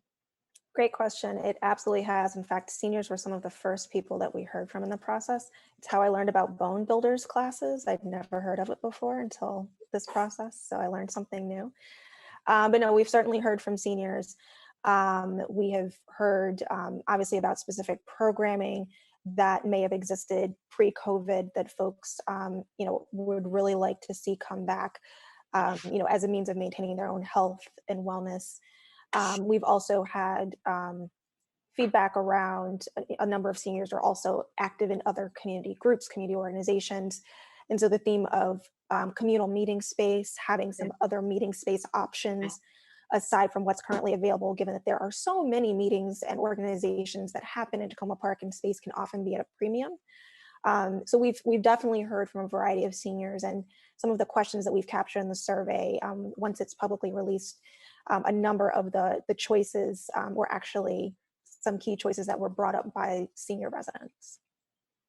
And Councilmember Dabala, I'd like to also add that we held a visioning session with the Recreation Center staff, and Paula, who does the programming for our senior programming, was a part of that. And for example, brought up something that was interesting around having spaces with wooden floors, because when discussing interiors and accessibility, wooden floors, because it's a nicer place to, to have some of the more active senior classes on wood floors.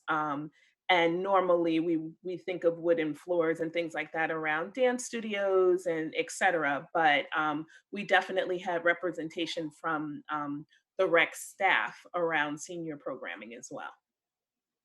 Okay, great. Thank you so much.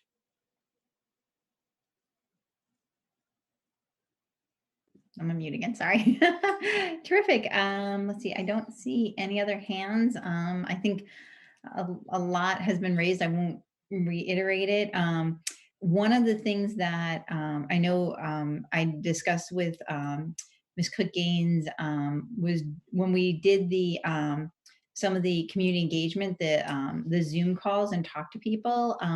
Just want to make sure that I think a lot of the images that were first shared were like looking at like one-story like buildings that look like we were just maybe redoing the rec center, and wanting to make sure as we move.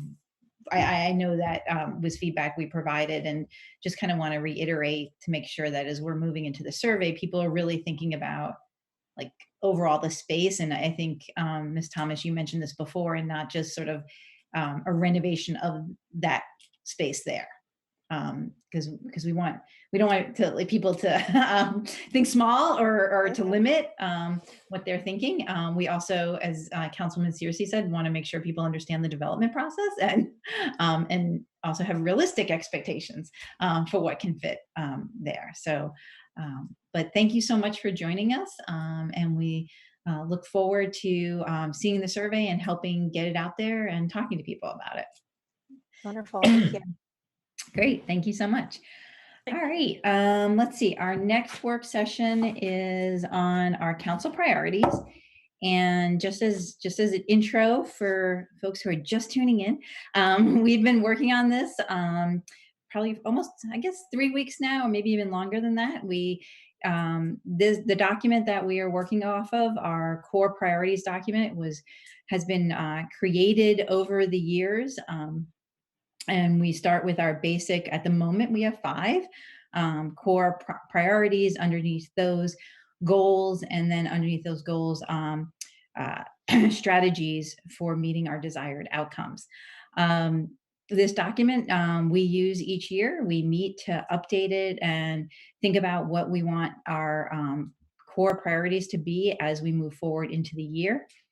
Since we're at the beginning of a new session for the City Council, we are also thinking not just sort of this year, but for 2021 and 2022. We use this document as sort of something that keeps us focused throughout the year. I know it's also helpful to the city staff as they are starting to pull together the budget, which they are doing now. And it's also helpful for us as we're looking at going to our budget discussions.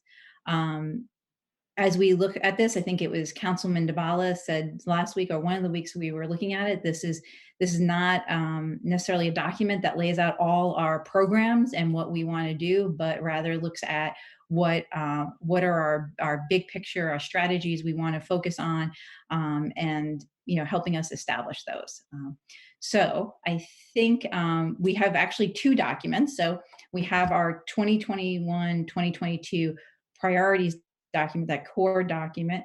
And then I also circulated, and it's on the city website, a possible program or possible priorities to move over into that document. So there are updates we want to make to the actual document, updates in language, new strategies that we've all discussed before. And then there are some new ideas that are put on the possibility document. So the way we're going to do our work session tonight is first walk through the document that we have now that we've all pretty much agreed are the priorities and strategies that we've talked about. And then, but basically what we're doing is looking at language, maybe moving things around. I think Councilman Searcy has some suggestions for elevating some things. And then we'll move on to a conversation of sort of like new strategies and things we want to consider putting in here. So does that work for everybody? Okay, I'm seeing heads nod. So I'm gonna share my screen because I think that will be most helpful. And let's see if I can make sure I pull up the proper document.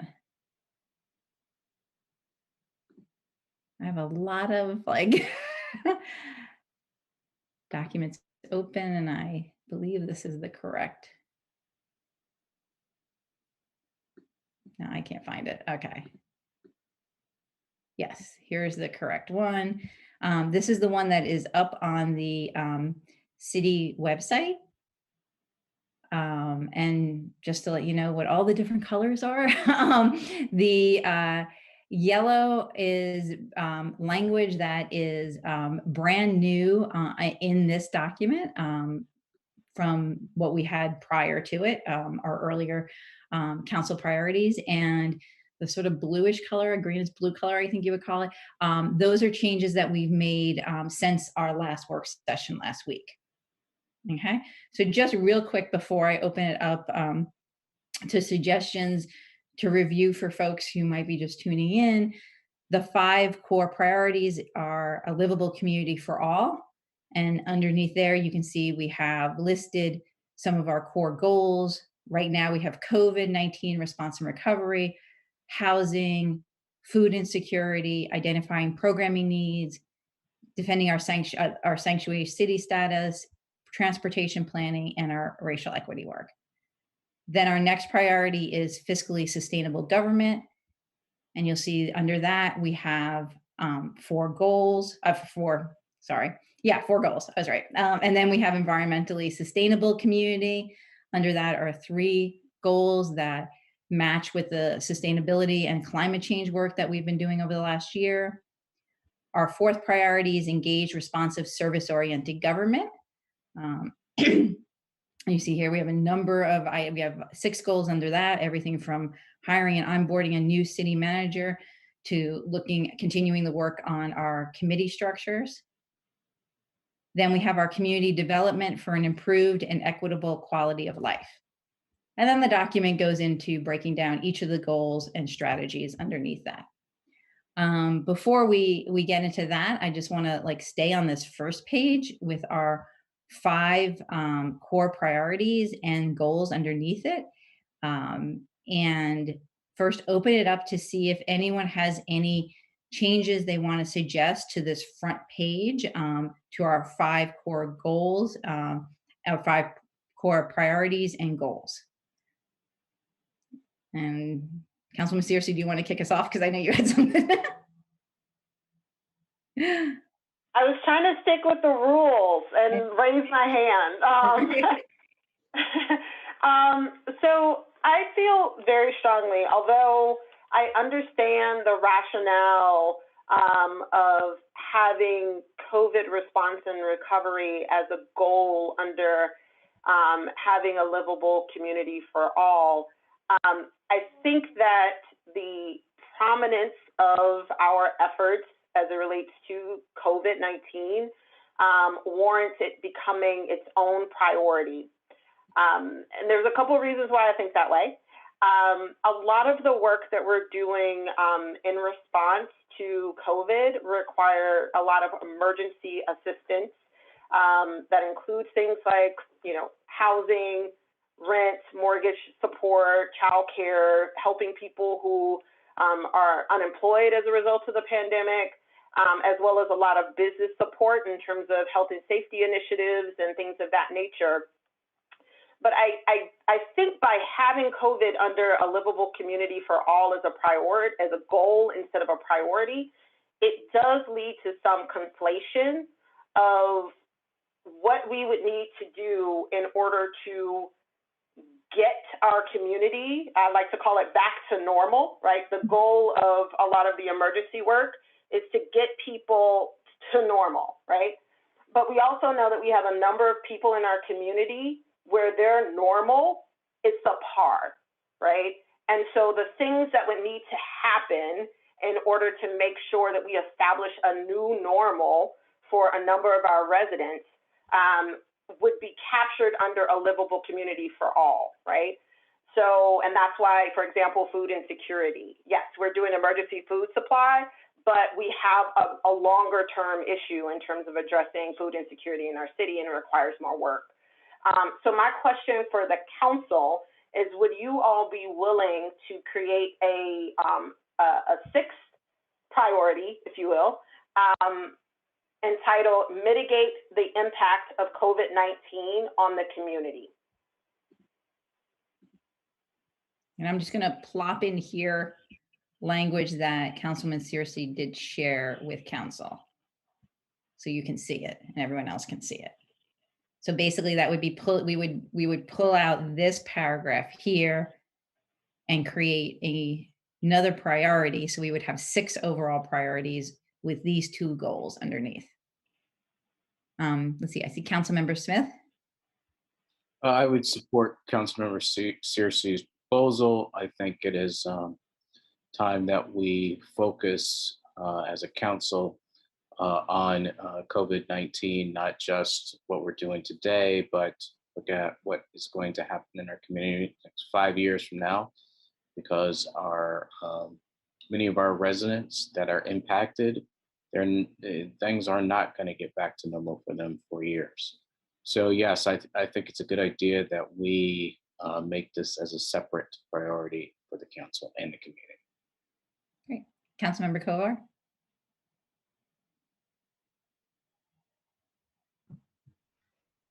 Thank you, and thank you, Councilmember Searcy, for putting this forward. I would support this. I have one question in the existing language, the part that appears in yellow. We talk about assistance for food, housing, childcare, workforce opportunities, healthcare, and other needs.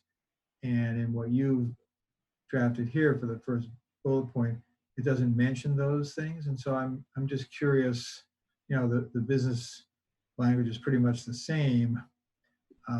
It strikes me that it could be valuable to retain those 5 or 6 items along with other needs, just to make it clear that we're not just talking about helping people get tested, or potentially in the future, I don't know, helping them with vaccines, but there's all these other forms of assistance that are crucial. And yes, we would presumably get to them later in the more detailed part, but I think it would be worth having them in that first bullet point too. So to me, then, say they need to recover from the impacts of COVID-19 pandemic in terms of food, housing, childcare, workforce opportunity, healthcare, and other needs. The similar language that's already there. I think that's a good point. That language was added as a part of the first strategy related to that first goal. So the strategies for that first goal was more geared towards a lot of the work that we've done already on a lot of the use of our COVID fund in terms of some of the emergency assistance that we've provided. So those words or categories of assistance are noted here. So a lot of the food support, housing, and that includes helping folks with rent, mortgage payments, healthcare, or getting people connected to healthcare services, as well as childcare and other needs.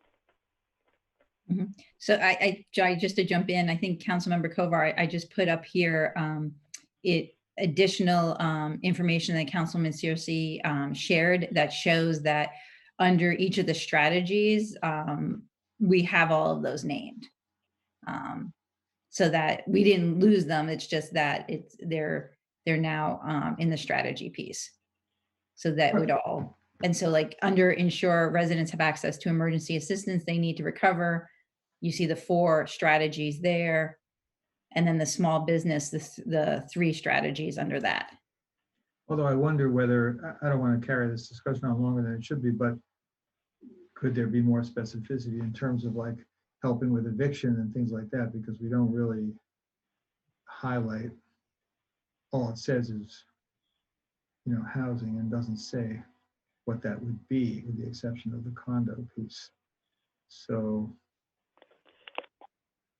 we've talked so much about the eviction question specifically.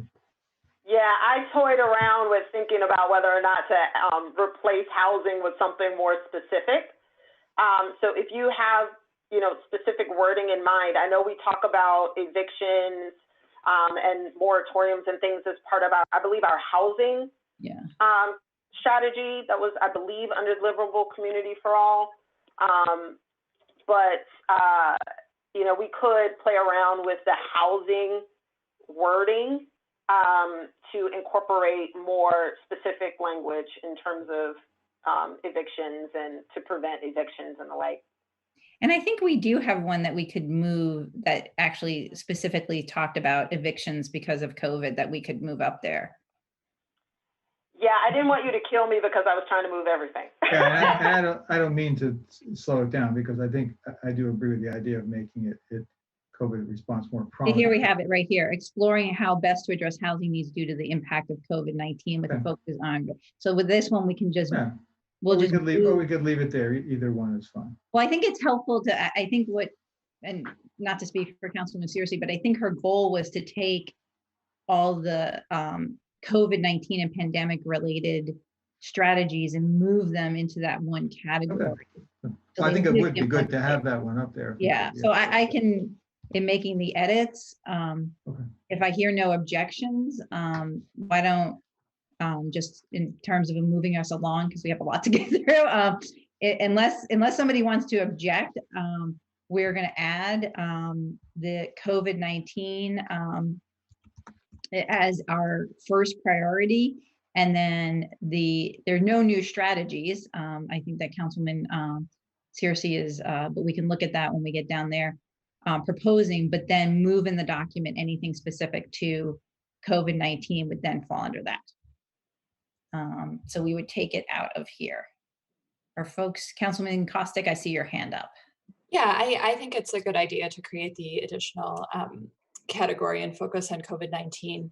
I just want to make sure that we're clear in how we're communicating it, and with residents and with staff also, that there are all of these connections to the short term and the long term, and that our goal is not to restrict programming, for example, to people who are unemployed because of the pandemic and leave people out who might be unemployed, have been unemployed before the pandemic, or just those sort of nuances. Just that we're kind of calling this out because it's a critical crisis that we're featuring, but that this is part of the ongoing work as well. Right. And I think that's exactly the conversation we had last Wednesday when we talked about pulling out food insecurity. And that's one of the reasons we did that. And I think almost all the other things we have pulled out, or we talk about identifying the need for them in other places, such as childcare or other things.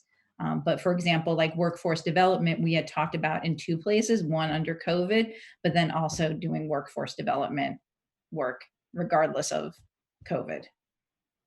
And can I just see- ask, did yeah. we have elsewhere in the document this navigator We're going to get concept? to that. Just But is hold, that COVID related also? we're going to just hold that right there. Just- Okay, I didn't want you- that's yeah. fine. I just want to make sure. So those kinds of things could be moved as we go through, right? Yeah, exactly. Great, great. But I just Thank- want to like get the big picture stuff here first, and then we'll go into some of the specifics. I see the city manager's hand up. Thanks. I just wanted to note that city staff have been looking at this as you've been working on it, and I appreciate that you're working again with it. But we would also like to be able to weigh in or give some suggestions or give you some context about cost, that kind of thing. We're not prepared, obviously, to do that tonight, but we are meeting tomorrow, and we will be meeting over the next few days. So I just wanted to have the council members to also appreciate that we want to hear what you have to say, and we also want to like look at our plans or constraints or whatever, so we can share that information with you before you finalize it. Yeah, absolutely. And that's why we're not, and I think tonight, given the hour and how much we need to get through, we won't even be able to actually choose our top 3 this evening, but would want to get the information back from the staff before we do that. So. Great. Councilman Dabala, do you? Yeah, just quickly, I support making it a higher level priority. That makes a whole lot of sense. I share some of the confusion about what items go where. I like the idea of moving the housing strategy, that one part of the housing strategy, into COVID, because it struck me as focus on condos alone wasn't quite what we meant in COVID, in the COVID section. I have a similar concern about the food security language when we get that far, in terms of the strategy and how it relates to what is in this section. Yeah. But big picture, I think this is right. Great. All right. So I made that change. So we have our first priority now will be mitigate the impact of COVID-19 on the community. And we have the 2 goals under that. And then the next is a livable community for all. Are folks okay including the food insecurity like we talked about last week? I'm going to unhighlight that then, unless there's anybody who has comments on that. I have not gotten any feedback on, yeah, Councilman Dabala, sorry, I couldn't tell if that was an old hand or a new one. Just keep pushing buttons. Okay, I think I've got all of you now. The way that without seeing the whole thing, I'm not completely sure, but what this says, that we would identify needs and develop programs to address food insecurity. Until we identify the needs, I don't think we know what the programs are and if we can afford them. So I'm flagging that one till we get to the strategies. Would you like to offer a change to the how we talk about the overall goal. We could say identify need and explore the development of programs to address. Well, yes, that's what I would suggest. I'm seeing heads nod.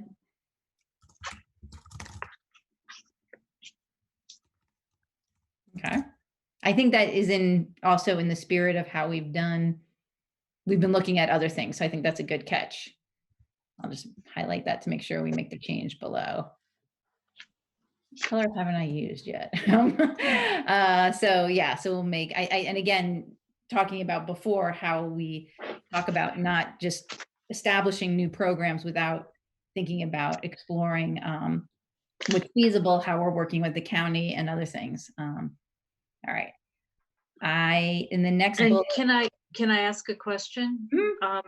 While I am still on going back to mitigate the impact of COVID on the community, 1, 2, and then there's a suggested new 3. Are we going to talk about that later? Coordinate with state, county, and nonprofits, et cetera. Do you want to wait? You want to wait on that? Okay. I don't have, is that under mitigate? That's a strategy that is under Talisha. Go ahead. Yeah, sure. So that's a strategy. So there were some aspects of COVID specific response that was not addressed as a strategy previously. So for example, making sure that we're working with various stakeholders to make sure that there's COVID testing and vaccination sites within the city, working with our businesses to make sure that we're kind of making connections so that they're able to do, especially for some of our first responders and essential workers, that they are aware of and have access to things such as vaccination. So that is included as a strategy under these goals. One version might have had them listed as, had something to that effect listed as a goal maybe, but no, it's been incorporated now as a part of our overall strategy to address the impact of COVID. Does that help? Yes, thank you. I think I'm looking at an older version of what you sent. Yeah. That was, sorry, we had a lot of versions.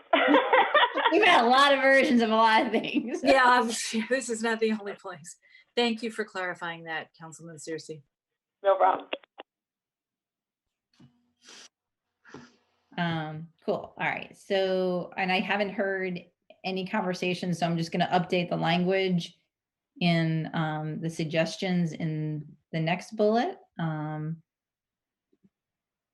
Oops, and then it popped me all the way down. Hold on a sec, I want to get back up there. All right, so we're still in now the second priority. All right, and there was, I think, going back to Councilwoman Searcy on this next one, wanted to talk about the goal of defending our status as a sanctuary city. Yeah, so one question that came to mind for me, given that our strategy for this is to continue to do outreach and our, given the current transition and the political climate that we're in, I just ask whether or not we want to continue to keep this item at the level of goal, or if we should include it as a strategy, perhaps as a lever that we can continue to use to foster equitable access as part of our race equity work, or whether or not folks feel really strongly that we should continue to keep Sanctuary City at the forefront. It's who we are, but as a goal, what is the level of additional work that we plan to do in that area? Again, it was critical under our prior president that we have it as a goal. But given the change in the current state of the world, I'm just wondering, do we need to keep it as a goal? I hope that makes sense. Councilmember Kovar and then Kostick. Yeah, I understand the point, and certainly the overall prospect for people in this country who may be able to benefit from living in a sanctuary city has improved greatly. I would say a couple of things. I mean, even in the previous administration before that, I was there for part of it, there was a lot of deportation taking place, number one. Number two, there's also, and I was planning to suggest adding this when we got to the more detailed strategy piece of it. There is this question of state law, and it's not just an academic matter, because it does mean that people who are Tacoma Park residents might face some restrictions or uncertainty or fear when they travel elsewhere in Maryland. And so one of the things that we are looking at in the legislative committee is whether we would potentially testify, as we have in the past, in support of a statewide sanctuary city law. So I think it still is important to have it, and I would suggest when we get to the more detailed strategies shortly, that we include in there a reference to the importance of lobbying at the state level. Thanks, Councilmember Kovar. I wasn't aware that there was a lot of efforts that was happening at the state level. Yeah, so no, I'm fine with us keeping it as a goal. Okay. Cool. Councilman Kostick, do you still want to talk? Or are you good? I'm good, thanks. Okay. And we, you know, maybe as we're going through it, we can come back and think about how to, if we want to expand that goal more, or if it I goes don't think we have to into expand the goal. I think just when we get to the strategies. strategy later on, we can just stick in a phrase about lobbying at the state level. Yeah. That's what I was going to suggest. Yeah. Great. So then our second priority, a livable community for all, has 6 goals under it. Are we comfortable with that? We're good. All right, hearing no objections, I'm moving on then to fiscally sustainable government. We haven't had too much conversation about this one. We had reworded things a bit to expand beyond tax duplication and put in more information about our budget process. Anything here we need to change, fix? Mayor, one really minor thing, and Yeah. I was late sending this. I apologize for that. But just if you look at the second bullet, it says explore changes in the property tax structure, and at the end it says work for a more equitable assessment property tax system. I think it means a more equitable property tax assessment system. Yeah. Right? It's a small thing, but it's there, and it's in the later part too. Just Yeah. purely moving the word. That's all, and getting rid of Great. it before property. Yeah, and I'll make sure we make those edits below. Great, so that's our third priority. Our fourth one is sustainable, environmentally sustainable community. And each of these 3 goals, thank you, Councilman Dhavala, for updating these, match with what we have in our framework that we passed last March. So I think all the language, and we can have more discussion under the strategies, but each of these go back to that framework. Councilman Kovar, is your hand up for this, or is it all? No. Okay. Sorry. I'm just going to keep going unless somebody has something. Just stop me when you got something. All right. Next is our 5th is engage responsive service-oriented government. We updated a bit here from before. Top of the list is hiring and onboarding a new city manager.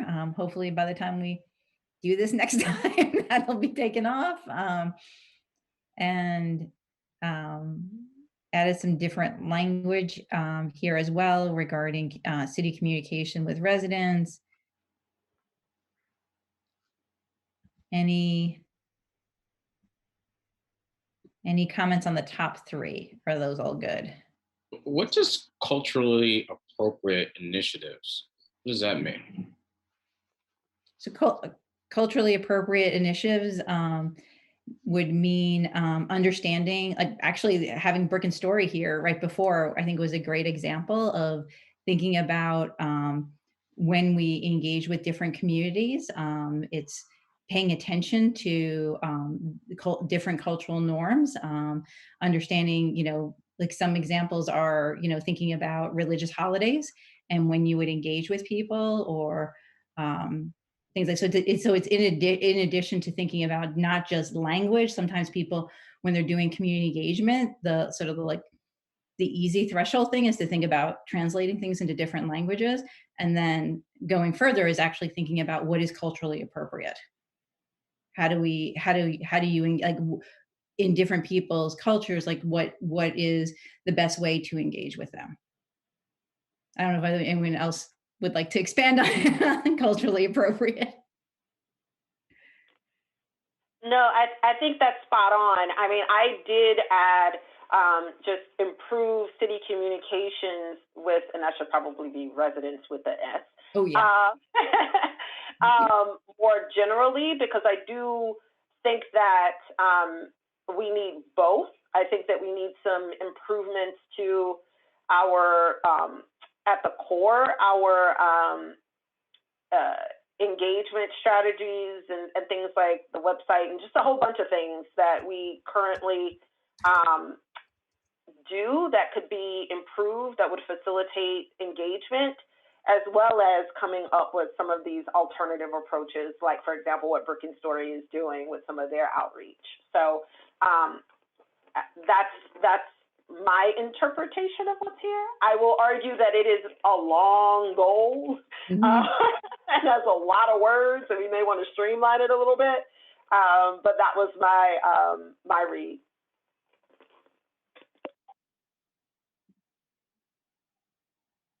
Great. All right. So we'll add the S there, and then we'll take out these old ones. And then we have improving the work that we're doing on the council appointed committees, and any other things on this one. Councilman Searcy, did you have one on the second one here on the improve and formalize systems for communicating regarding the work of external committees?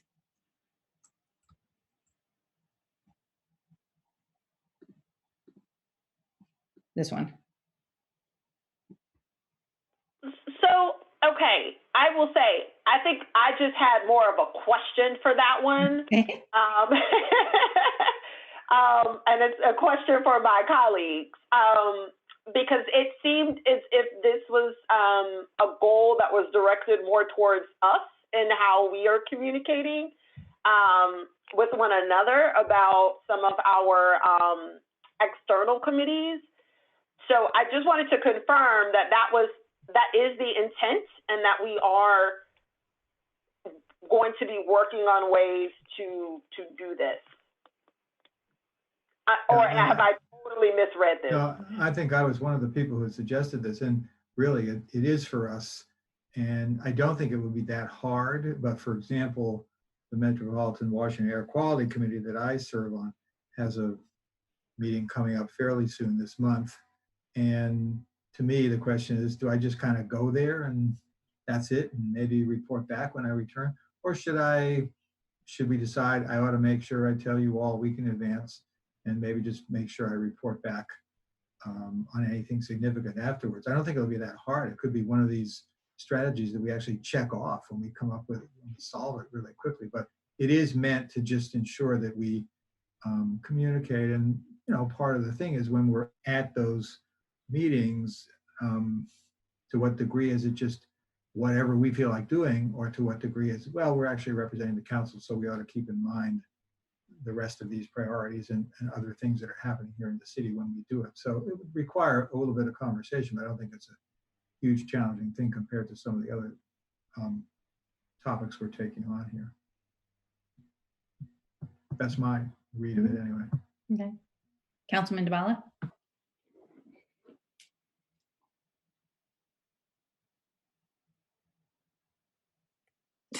Where'd you go? I don't know what it is tonight. I feel, yes, this is a task we should do. I believe we've already made some headway in recent conversations. I think we already have a system in place, and I personally, I don't see it as rising to the level of a strategy, but on the other hand, I don't object if people really want to keep it. Councilman Costick? I was going to say the same thing. I think it is important and it's something for us to keep on our radar. I'm not sure it really belongs as one of our top priorities and goals, because I think we're sort of doing a lot of it organically anyway, and it's something that we all kind of have on our radar to reassess. Yeah, I'd be okay kind of losing it. I like the idea of keeping these, priorities, goals pretty tight, and this does seem to get into the weeds a bit more than all the other ones. So we okay taking it off? Yeah, Councilman McCover, you're okay? I will put it in another document and see if there's another No, we place. can, for it. since it's not something that applies to the community as a whole, it's all right for me. Okay. Cool. Let me just leave it over here for now, so I don't lose it. Great. All right. So that then takes us to our last priority, community development for an improved and But I equitable. have a question about what does increase racial justice? What does that mean? I'm sorry, where are you, council member? Review and reform city's approach to public safety to increase racial justice. What would that look like? I believe, I don't know, that was language that we have in the public safety task force. I think it's in the resolution that we all passed. So I don't, Councilman Searcy, are you speaking or? I was about to talk and then I paused because I was Okay. like, I can't remember what we wrote. I'm not 100% to be honest. I'm not 100% sure that we said increase racial justice. I thought it was to ensure racial justice and work towards a safer, more livable community for all. But we can triple check that, Councilmember Smith. I think increase makes more sense. And you're right. Does that answer your concern, Councilmember Smith? I just don't know what that looks like. I mean, I don't know how you define increased racial justice. Yeah, I think, I understand your point of increase, but one of the goals of the Public Safety Task Force is to also look at things like crime data, some of our policing policies, and things of that nature to ensure that we don't have any practices that are in place that might lead to racially charged injustices in our administering of any kind of public safety activities in the city. So I would say that is a lens in which the task force should be and will be looking at, our current public safety practices. And again, it's including aspects of policing, but it isn't limited to policing. And so, I would feel comfortable with saying, ensure. I understand, increased racial justice can be a very charged kind of statement, and you would need to be able to quantify that. But I do think that that's one of the goals of us even establishing the Public Safety Task Force, to make sure that we as a city don't have practices and policies in place as it pertains to public safety that put Black and Brown people at a disadvantage. Yeah. And I think if we look at the definition of racial justice, it's all the work we've been talking about regarding racial equity. So operationalizing racial justice means reimagining and co-creating systems in a world in which we're understanding the history of racism and the systems of white supremacy and addressing past harms, working in relationship around accountability in our communities, implementing interventions that use multiple systems, centering Blackness and building community and cultural and economic power of people in Black, Indigenous, and other people of color communities. And so those are all definitions of ensuring racial justice and operationalizing it that have been part of some of our racial equity work and is underpinning the work that we're doing on the task force. I think there needs to be a baseline of racial justice before you even think about increasing it. So ensure, I can live with that word. Okay, right. If I may follow up on that, it seems to me that our goal is to eliminate racial bias.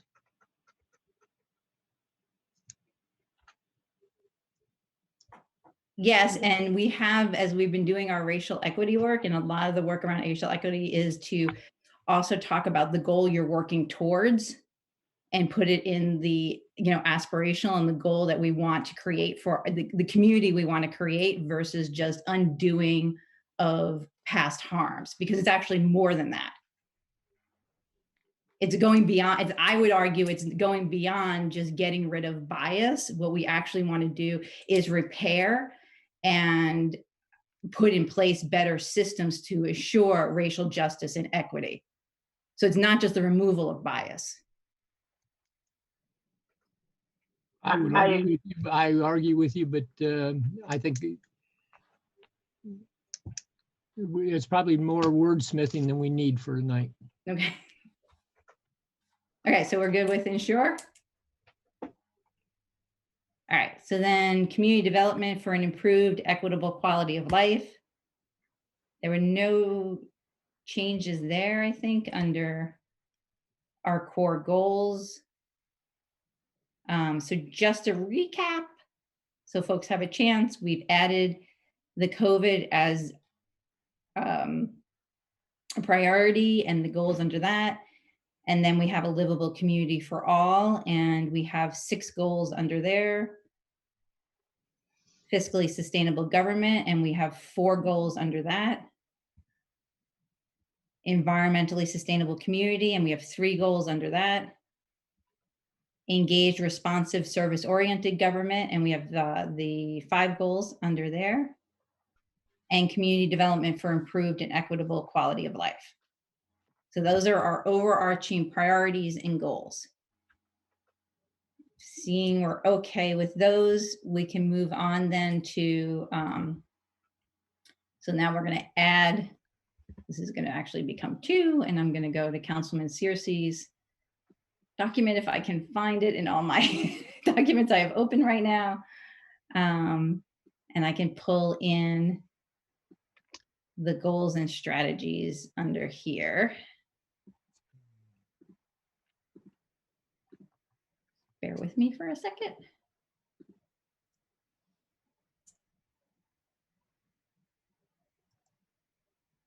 Okay. So this is the first priority and the first goal. And then the strategies underneath that. I'll give people a second to look at that. And Mayor, I do believe that we had decided previously to add the eviction, that housing language. Yeah, I'm going to go find that and I'll pull it in as you all are reading that.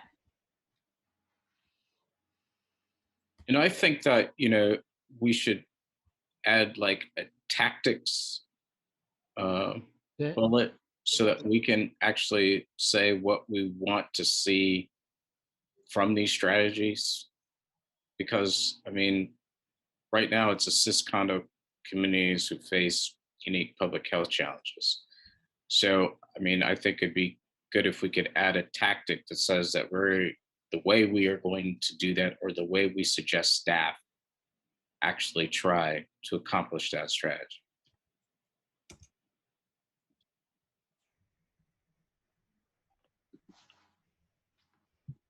Councilman Searcy.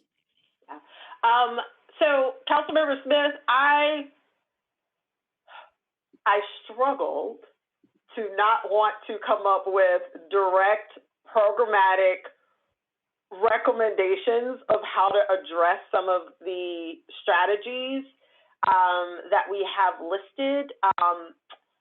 because I do want to be mindful of our budget process and the fact that we want to make sure that we at least can get some input from staff in terms of approaches that we could take and what would make sense for the purpose of the budget. So in my mind, I try to keep all of the things that I want to do that will likely cost money in my back pocket, and I believe I've shared some of those materials. But for the purpose of this document, I've tried to just stick with those higher level goals and strategies. And then with the idea being, you know, if there are specific programs and initiatives that we think will be appropriate to the appropriate approach to address that strategy, then we would talk about it in consultation with staff and then whatever we may propose for the purpose of the budget. But I'm willing to be vetoed on that. But that's kind of how I was thinking through, because I took a look, and thank you for sharing some of those tactical strategies. And I wondered whether or not that was something that we would need to talk about through the lens of the budget. And I agree that it has fiscal impact, but I think it needs to be there so staff can either say, no, there's just no way that can happen. Or if we shift some resources around, we can do X, Y, Z. So Mayor, one question I have, because I also don't want to, because this is a document that we do communicate to residents in terms of what our goals and our strategies, generally what we're going to work on. And I don't want to overcommit and underdeliver in terms of listing things that I would like to see happen, but for one reason or another may not be feasible. And I hate to give, you know, the city manager more work or you more work. Is it possible for us to have some of these like program or some of these targeted efforts as a separate list that we would talk through? I think that's why we do honestly, we do our budget, and we have we have our housing and economic development strategic plan. We have our climate change framework. You know, there are, and we talk about programmatic things, as you mentioned, when we get to our budget. I think each year we could keep a list of things that could possibly go into the budget, but you know, we've always tried to keep this document at a higher level, and not go too far into the program. I think Councilmember Kovar, I can't remember if you said this in a conversation we were having with a meeting with residents or last week, but that this is sort of, you know, it is really our goal strategy high level, and we're not listing all the work and all the programmatic work that we have here. Like, we don't list all the rec department programs that are here. Well, I mean, I guess the question is, if we do list them, there has to be some specificity, but if we do list them and then the staff investigate them and find out that for some reason they don't work or they're impractical, then they might have no other direction to go. Whereas if we say assist them or explore addressing this topic, it gives the maximum flexibility to the staff to come back. Now, we know exactly what we want to do in some cases based on past discussions. That's a different story. But I think that's the challenge, is not wanting to either be so specific that if it doesn't work out, there's nothing else to do, or being so general that it leaves it completely up in the air. And I think the challenge is to be specific enough that it provides direction to staff. That's my this document has never been a work plan. I think that's the difference. It's not, we haven't discussed this as a work plan for staff or our work, but again, as a bigger picture. So I don't know if the city manager had something to. Yes, I mean,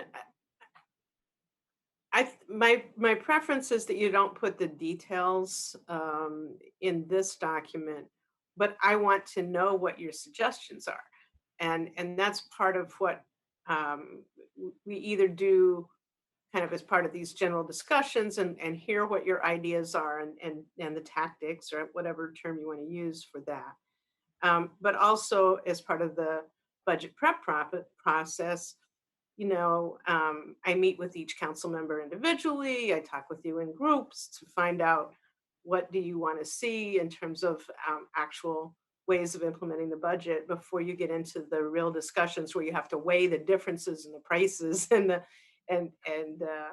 the timing on different projects. So I guess I want to have both answers. I want to have this be the higher level, but I do want to have the details that you have in mind so that we can talk about it in staff and get to you the kind of detailed information and response that would be helpful. So maybe going back to what Councilman Searcy said, is keeping another list of the detailed programs would be helpful. So we can Right, do- and I think just the key is to not make it necessarily prescriptive, but to give that information, which is really helpful as we try to price things out.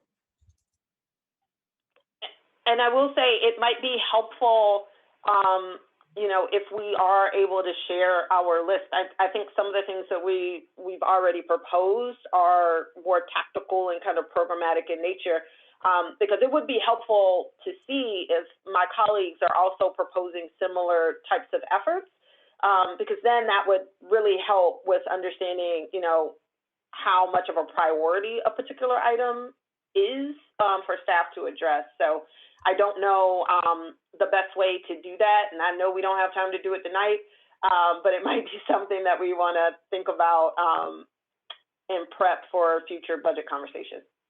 Yeah, and I think we could, if we get to it tonight, the list of possible priorities to move over, whatever we don't move over might be the start of the list, for example, if that makes sense. So if we don't feel like it's something we want to move over to this document, that could be also the start of the list, and we could just start adding to it. Does that work? I can't speak to that, but for me, there's I think two places. One is that city staff right now, we're going through and doing the preliminary parts to the proposed budget. As we price things out and narrow it down, we'll be getting to more definitive situation by the second week of March. So if you've got ideas during February, it's very helpful to know. Then during the budget process, there's the whole reconciliation component where you have your lists of things you'd like to add or change or whatever. And that's the second time, I think, when those items can come up. So if you know it now, it's good to hear it early because then we're able to address it in a more rigorous way. So Councilmember Smith, was there anything you wanted to add to these strategies, or? Well, I sent what I wanted to do in my email. We can just add that as a separate document for staff to look at and see what's feasible. But I do think that, some of these items we do need to look at what's the tactic. I understand we want to be higher level, 30,000 feet, but especially with COVID-19, I think we need to let residents know what we're actually contemplating. Okay. Councilman DeBala? Yeah, I think keeping a separate list and having it useful for budget discussions is the way to go. And I think that many of Councilmember Smith's ideas are really good ones. And I further think that on the list of potential additional strategies that was posted with the priorities, that many of those also fall into the category of tactics for which we should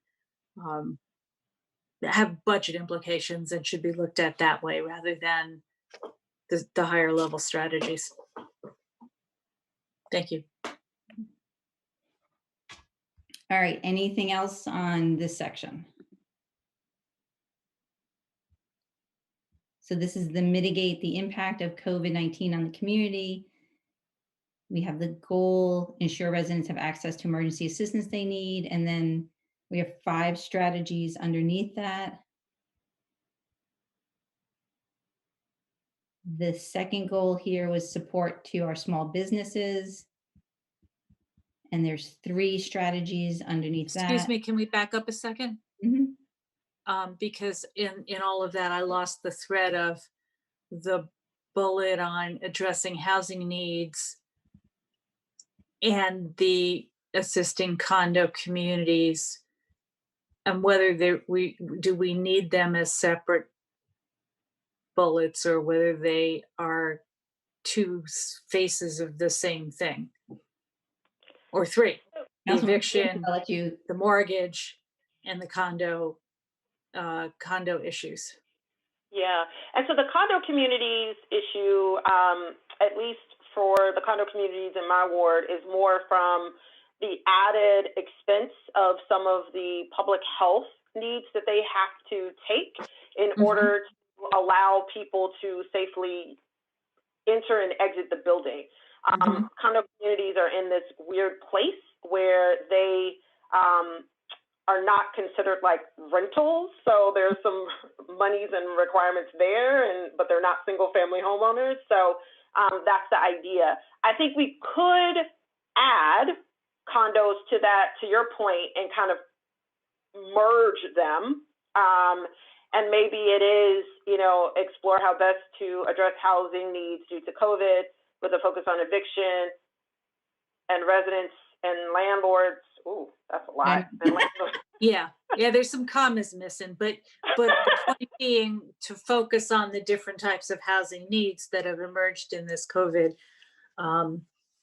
pandemic that are different from those of us who are single family homeowners who have a lot more control over all the aspects of our immediate living situation. Yeah. We could play around with the language, and unless, Mayor, you like, no, do it now. No. I mean, as long as we have the the goal for We'll work tonight on it. is to get the general gist, and then if there's wordsmithing things that we need to do later, I may ask all of you for help because I've looked at this document way too much in the last 3 weeks. To do that, but I'll just, that's going to be a hot pink. Because that means we got to come back to it and just kind of fix the wording of it a little bit. But I think you're right, Councilmember Dabala. There's a way that we can kind of merge it. Okay, thank you. Okay. All right, and then small businesses. All right, and then we get to a livable community for all. And this is where we want to talk about the Community Ambassador and Navigator program, because that had been a strategy under COVID when it was a goal, and now it is a priority. And one of the things that I have heard from a number of council members in discussing this is that the exploration of a community ambassador and navigator system not just be tied to COVID, but more broadly regarding the work of the city. And so instead moving that as a strategy underneath the goal, I think it was this one, identifying programming needs in the community and develop approaches to meet those needs here. And again, fixing the language of it. Am I capturing that correctly, what folks would like to do? Councilman Dabala, is that an old hand or a new hand?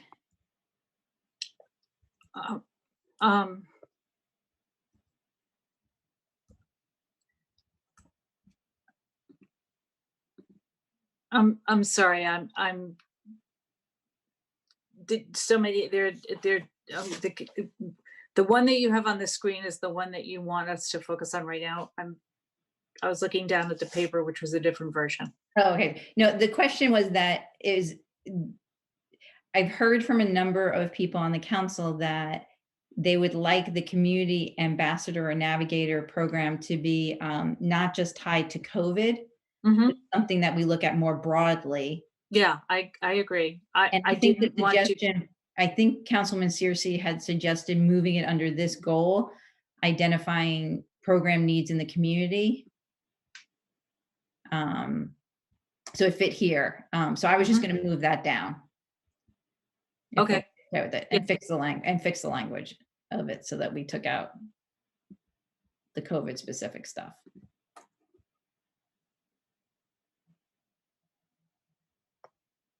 Okay, so then that brings us back up to the first goal under livable community, because all this went well, is about on housing. And we had pulled out a number of things on housing, and in particular, we have implement our affordable housing and economic development strategic plan. And particularly for this year, focus on some key things that we pulled out here. And we need to change the language on the condo one here. So it's broader, not just based on the pandemic.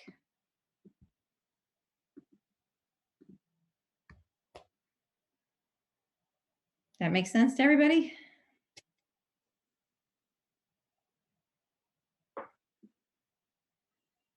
I'm sorry, are we moving the condo one, or are we moving it to the COVID section, or are we leaving it here?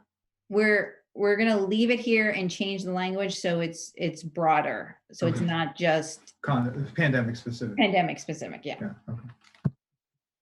And we can just pull language from the strategic plan. Okay, so that's that. And then I have a question about the development of forward policy regarding pilots. What is the goal? I mean, why do we need a formal policy? And I think more importantly, we need to say something about giving comments to other government agencies, whether it's the county or the state, that may offer similar pilot programs, because I think that's where the biggest problem is. With the big landlords, they get assistance from the county and the state, and we know nothing about it until after the deal is done. Because our pilots aren't big enough, to really affect anything with these properties. Okay. So yeah, go ahead, Councilwoman Searcy.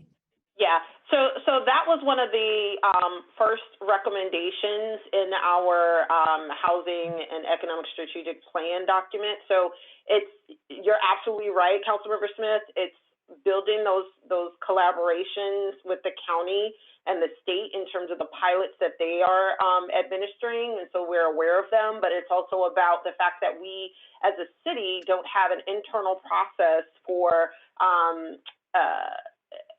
not only issuing pilots, but holding people accountable to the point where for some of our housing partners, it's considered a given that we're going to provide that to them, and we don't have any criteria just yet in terms of fully understanding who should get what pilot and for how long. I know that is something that I am experiencing in Ward 6 and would definitely appreciate us being able to move forward to the points that you've talked about in terms of understanding and building some relationship with the county, but also making sure we have our own ducks in a row so that we are consistent in terms of how we are communicating how pilots can be leveraged, and our pilots, albeit small, can be leveraged in the city. I'm not saying it's a bad idea.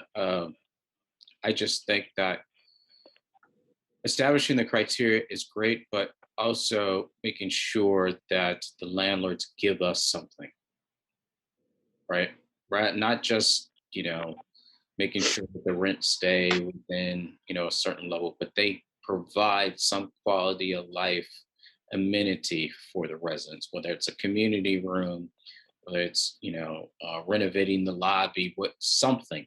They got to do something other than just saying we do business in Tacoma Park and we got some free money. Exactly. Totally agree. And even was talking to our housing manager about whether or not we want to consider renovation thresholds. So how much of a renovation are you doing might actually help us with establishing a criteria for a pilot in terms of how long, if there's a difference between you giving us a rec center or a community room versus doing a multi-million-dollar renovation of an apartment, multifamily building in the city. So I think that's also part of it as well. And in that renovation, residents should be surveyed to see how it is going. Because I had a problem with Essex House. The landlord spent millions of dollars on renovating the building, but it was a mess. I mean, people had, all these problems with trying to stay in place while you're tearing up people's apartments, and that never works. So we want the landlords to improve the properties, but we also want to make sure that the residents are being taken care of in a manner that, if you were renovating your house and the contractor was going to tear up 50% of it, you're not going to stay in the house. So, I mean, they should put together some type of plan to either move people out into other properties they own or put them up in hotels. But trying to do in-place renovations is nothing but a problem. Councilmember Smith, I look forward to working with you as we work to establish a formal policy and criteria regarding pilots. I added "and criteria" after listening to you, Councilman Searcy. Okay, then the next section is, we added this on the food insecurity from last week. And I think we had some different language at the front, so I will fix that later.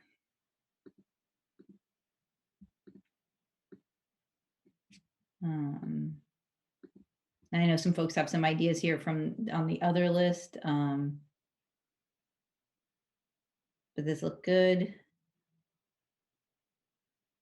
And then our next one was identifying program needs in the city.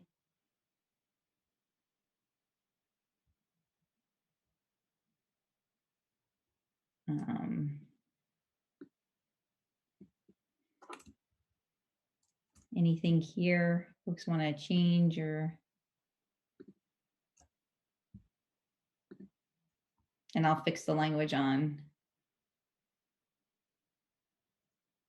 This is where we added over the last couple of weeks, Wi-Fi, expanding access to library services. All right, and then we had the Sanctuary City one. And I don't know, Councilmember Kovar, did you say you had to change this one or something you wanted? I thought it would be helpful to include in here a reference to not only continuing to be a welcome and inclusive community for all residents, but also, under strategies, continuing to advocacy on behalf of immigrants. We may also want to have a separate strategy, which is lobbying or working at the state legislative level to lobby for passage of a statewide bill. I'm sorry I didn't have precise language, but continue to lobby at the state level for like sanctuary legislation or something to that effect. Maryland sanctuary legislation. I mean, we can add that, but isn't continuing advocacy efforts on behalf of immigrants like the same? We could specify it, but like, we can add some language. It seemed as if the first one was more just about helping them with local organizations. Okay. And I have a few things that I wanted to suggest adding here, but they're on the other list. Yeah, we'll get to that hopefully very soon. Or if we're too tired tonight, we can bump it to next week too, so people have a chance to look at this document and think about it because that's important. Okay, so we'll put something, I don't know if we want to put something in there specific about the Trust Act, because in future years it may actually Yeah, it change, may have So- a different name, right? but that's the gist of it. Then we had the transportation. Oops, sorry, didn't mean to go down that far.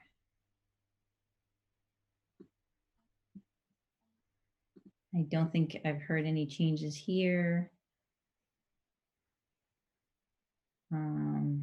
The racial equity work.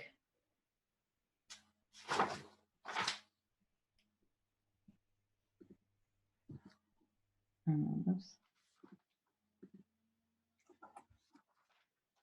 And oof, now we're only to our next fiscally sustainable government. We have our first goal. I'm sorry, I'm a little slow here and getting my hand up. Oh, On the, sorry. Sydney. on the last bullet of equity work, conduct a survey, check with city staff. Just flagging that for city staff. Because I don't know exactly what that means. Last bullet under equity. Yeah, I mean, I think it means check with city staff. We had it as like as something that was on our list, and I think we wanted to check with the staff because they've been doing some works internally on. Yeah, and creating- what kind of thing is needed at this point, given what's gone on this past year? Okay, thank you. Sorry, it wasn't more explicit. Yeah.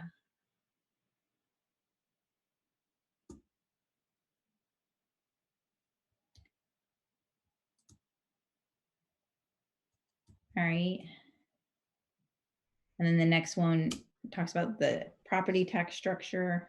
So we have to just fix that little typo again there. Yeah, I'll go back and I'll make sure Okay. from the front and go through the document again.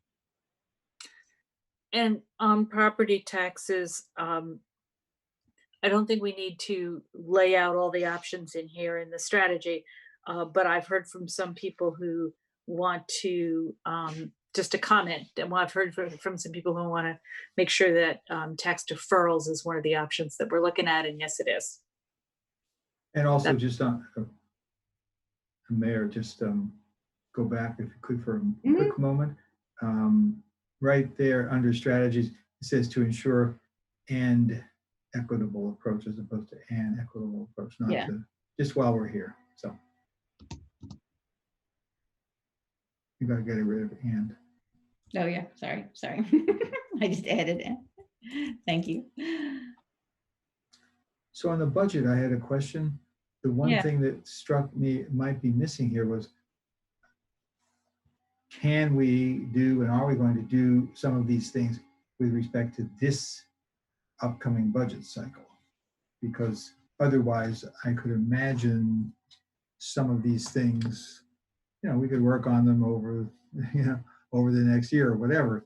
I think based on everything we've talked about over the various budget cycles we've been through, we've wanted to and have tried to make improvements as we went along.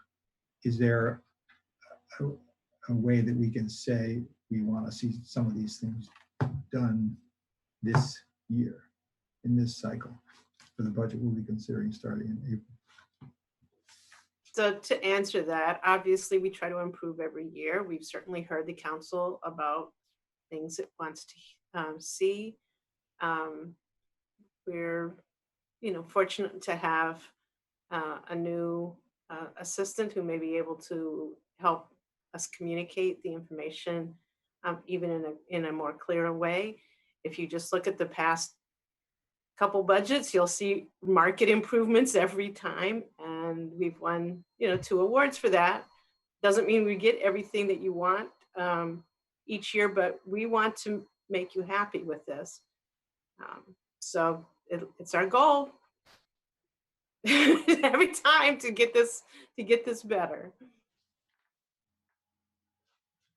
I will say that while I'm just talking, is that I am concerned that you have been adding a lot of things to this priorities document, and there's not going to be a lot of money.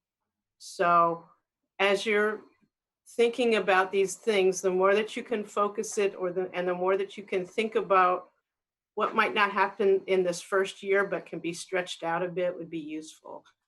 So I know that's not for tonight, but I do getting a little bit concerned about all of the information I'm hearing. Wonderful programs, but our staff is small and our budget is tight.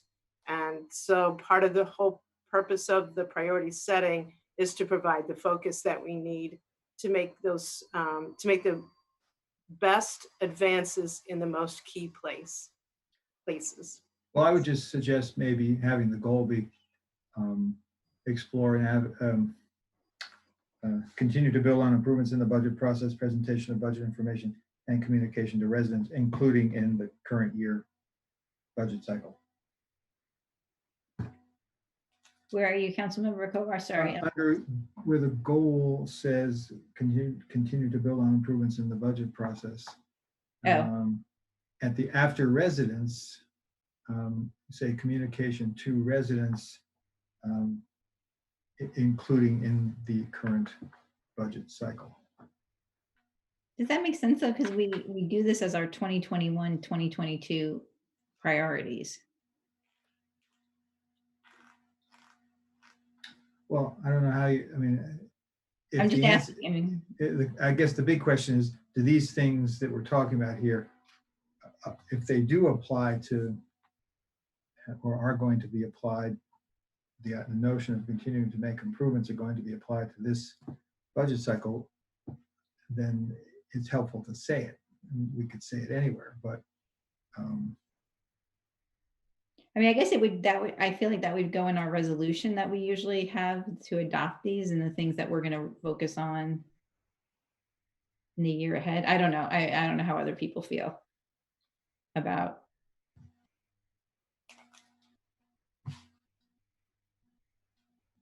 I don't know where the right place is. I think it's a fair thing to ask for.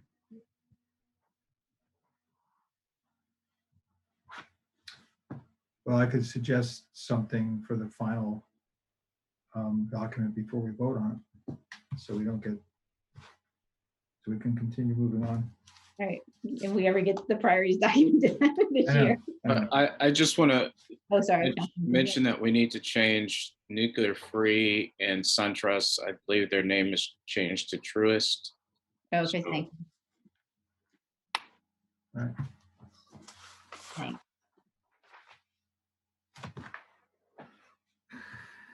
All right.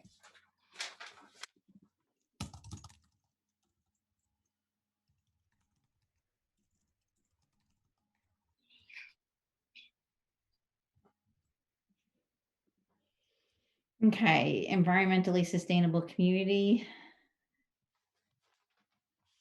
I don't know if people had a chance to look at this over the last couple of weeks. Thank you, Councilman DeBala, for pulling this out. It is, I think all of this is pulled from our framework documents and what we've already passed in the city. If anyone has any comments on this section? I had a couple of thoughts. In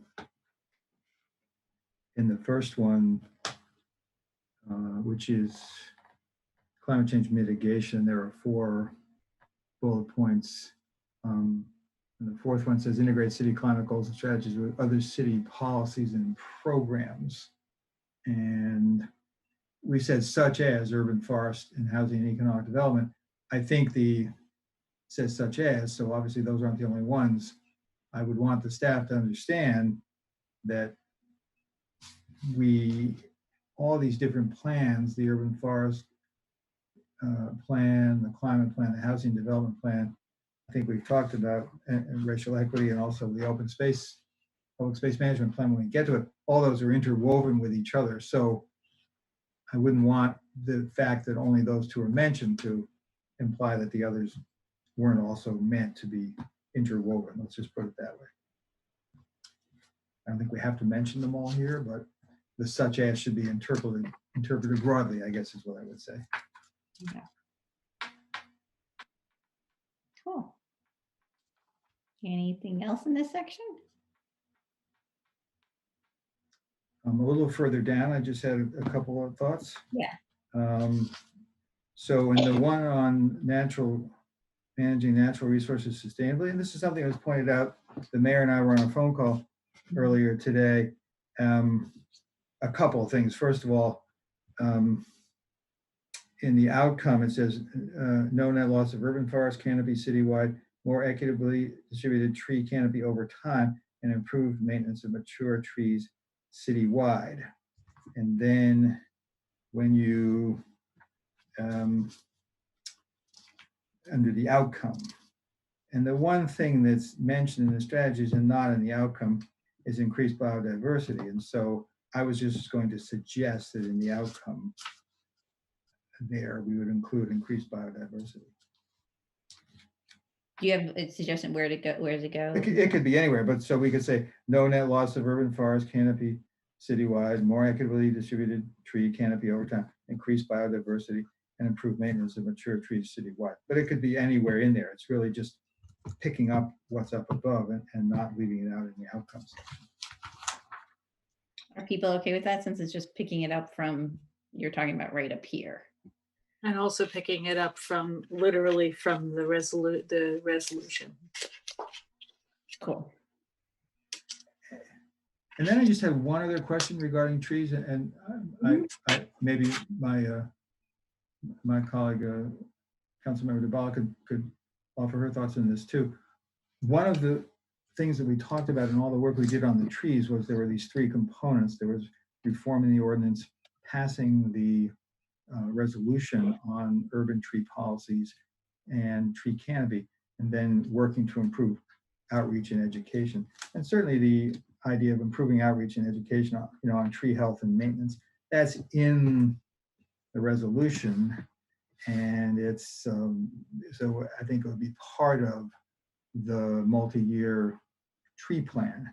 And the only question I had, and again, this is based on discussions with residents, is whether we need to call out, potentially the major projects and initiatives and ongoing activities would be one spot that, in addition to implementing urban forest program and revised tree ordinance, we're also going to ensure that we have a plan for expanded outreach and education on tree health and maintenance. I don't want to bog it down, but that was one of the big three.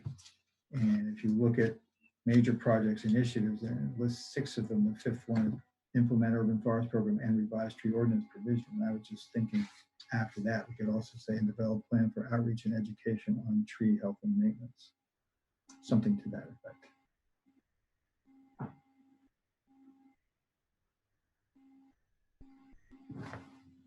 I don't feel strongly about it, but I feel like it's included in urban forest program already, which I took again from the resolution. Yeah. Councilmember Smith, is that a new hand or an old hand? It's an old hand. Okay, thanks. Anyone else like to add that to this, or do we feel like it's included in the implement urban forest program?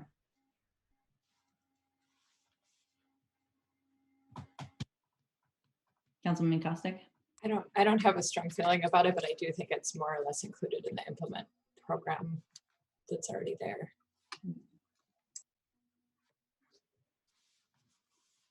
All right, so then I think we're just going to leave it the way it is. Okay. Okay. All right. Moving on to the next section, engaged, responsive, service-oriented government. I actually have one point on stormwater based on Oh, the I'm sorry. conversation that we had this afternoon. Strategy on stormwater, it's the one under the climate resilience goal, including financial incentives. We might want to drop the word financial so as not to mislead people, residents, into thinking that there are cash checks in the mail to help them do stuff that may very well not be the kind of incentive we're talking about. So I would, financial. yeah. Okay. You look good with that? All right. All right. Now we have engaged, responsive, and service-oriented government. Don't think folks had, I don't remember seeing many changes here. Oh, actually, I do have a change. Hold on one sec. Councilwoman Searcy had some federal language for us. Let me get that. Just 1 second.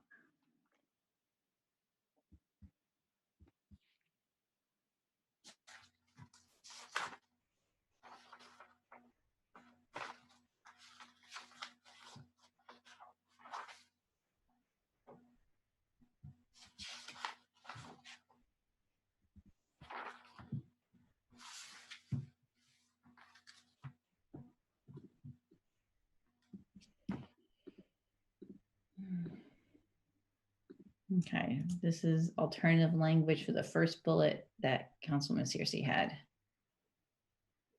So conduct an assessment of and implement upgrades to the city's current communications tool, including the city website and use of social media to increase public engagement. So the one question I had on this section here, not that one specifically, but these 3 or 4 bullet points is how we have a desired outcome, but how would we measure that in terms of data? In other words, how do we know, or when would we know that there have been improvements? Are we reviewing lessons, or can we review lessons in data, or is there some way to measure what we're doing? That's what I wonder about in this section of these 4 strategy bullets.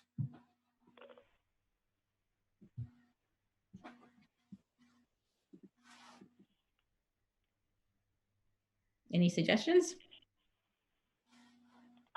So I actually think that this is something surprisingly that is very measurable, right? So from things like our changes and modifications that may be made to the city's website, for example, you would receive data on how people may be clicking through your site, how long they're spending on your pages, and that data is really useful in understanding how residents may be using those tools. Things like social media, how many folks are following us, how many people are liking or providing engaging via social media. So I think that this is ways in which I definitely think there are ways in which we can measure it. And this is perhaps, quite frankly, things like our website may be some of the easier ways of assessing improvements. Again, I can't stress enough, something as simple as trying to identify where on the website you can locate how to volunteer for a committee. It is very hard. And there are other municipalities that have something as simple as a hand on the main page with volunteer underneath, that if we were to do that, I mean, something as simple as that might actually save us a lot of time when we're trying to recruit and try to get people to participate. Calendars on the main page of upcoming events. We currently don't have that. So we really do need a web designer to help with kind of really fleshing out some of these changes. And again, some of the things that were brought up today with Brick and Story around some other approaches we may want to take to increase community engagement, particularly amongst some of our harder to reach residents. I think that it definitely could be measurable. So I guess the question is, I agree 100% with you. Is the idea of measuring it in there somewhere in what we have here? Is the assessment constitute the measuring? Is that how you see it? So I saw the assessment more from the perspective of taking inventory of our current tools, like our websites, how we're using our Facebook pages, how we're using things like Twitter, with an eye for where we need to upgrade. And I think that also includes not just the city main website, but also our library website as well. It's very text heavy, and things that are as simple as clicking a button, like on the county's library page, to get a library card. Big, get a card here. We don't have, it's kind of muddled in a lot of words. So I think if we could have some folks who are web designers that could come in and take an assessment and kind of look at what we have and what we need, and work with our tech staff to make some upgrades, I really think it may save a lot of us, including city staff as well as us, in terms of our communication to residents, a lot of time. So I think there's two things we're talking about. One is, oh, sorry, Councilmember Smith, did you have? Yeah, anything? I would just add that, there are tools that you can measure all these metrics for, whether it's social media or your website, but what is really important is the analysis. And once we hire another website developer, they should have part of that shop, people that can analyze not just what we're doing wrong, but best practices around the country, and give us options, what we want to pick and to include in the website. I don't think that was part of this current iteration of the website. Just to note that our staff has a lot of this information and has strong recommendations related to it. So look forward to sharing that. Yeah, I don't know, Councilmember Kovar, if you have an idea where, I mean, there's so many different ways of measuring this that I'm not sure if there is something specific you wanted to. It just struck me that wasn't really here. So, I realized I hadn't thought about that earlier until I just looked at it right now. So I apologize for that. But I mean, I guess that, that is one thing that we have talked about in the past, is that, like, for none of the strategies or desired outcome in the document do we do benchmarks or how we're going to measure things. So I don't know if it's something we just put for this one versus any of the others. Right. Right. Okay, I'll think more about it. Thank you. Okay. So if everyone's okay, I'm going to put in Councilwoman Searcy's updated language. That was the green, the blue was the old. I think it just, all right, seeing no objections. All right. I don't think, unless anybody else had something I missed, I did not hear from anyone on any other suggestions. On any of these. So that brings us down to, well, it should be 6, our last one. I think the numbering got off somewhere. Just one word I was wondering about at the very end of the previous one. It says the last desired outcome, a more equitable and justice approach. Is that the word that was on? It should be just approach, sorry. Yeah. All right, I had to fix the numbers. So this is our last one, and we'll go back and fix, just fix this a little bit so it's not, because we have a COVID separate one, but we want to keep the purple line construction stuff in there. And then we have the rec center and major projects. Did I miss anybody's comments or things that they wanted to change on this last one? Well, this is not letting me change it. All right. So I think then, except for a couple of places, that does it for the priorities document. And I'm going to stop sharing this and I will send it around to folks. We can then go to, and we can add to this if there are things that people sent late this afternoon that we may have missed. But this is what I had as of earlier today as proposals. So if there's, oh shoot, now what did I do? You guys see anything?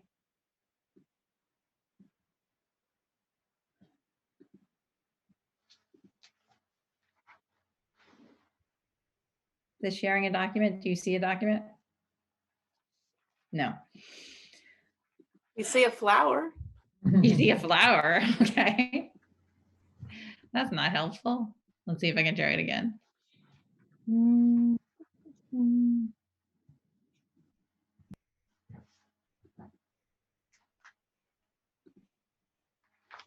How about now?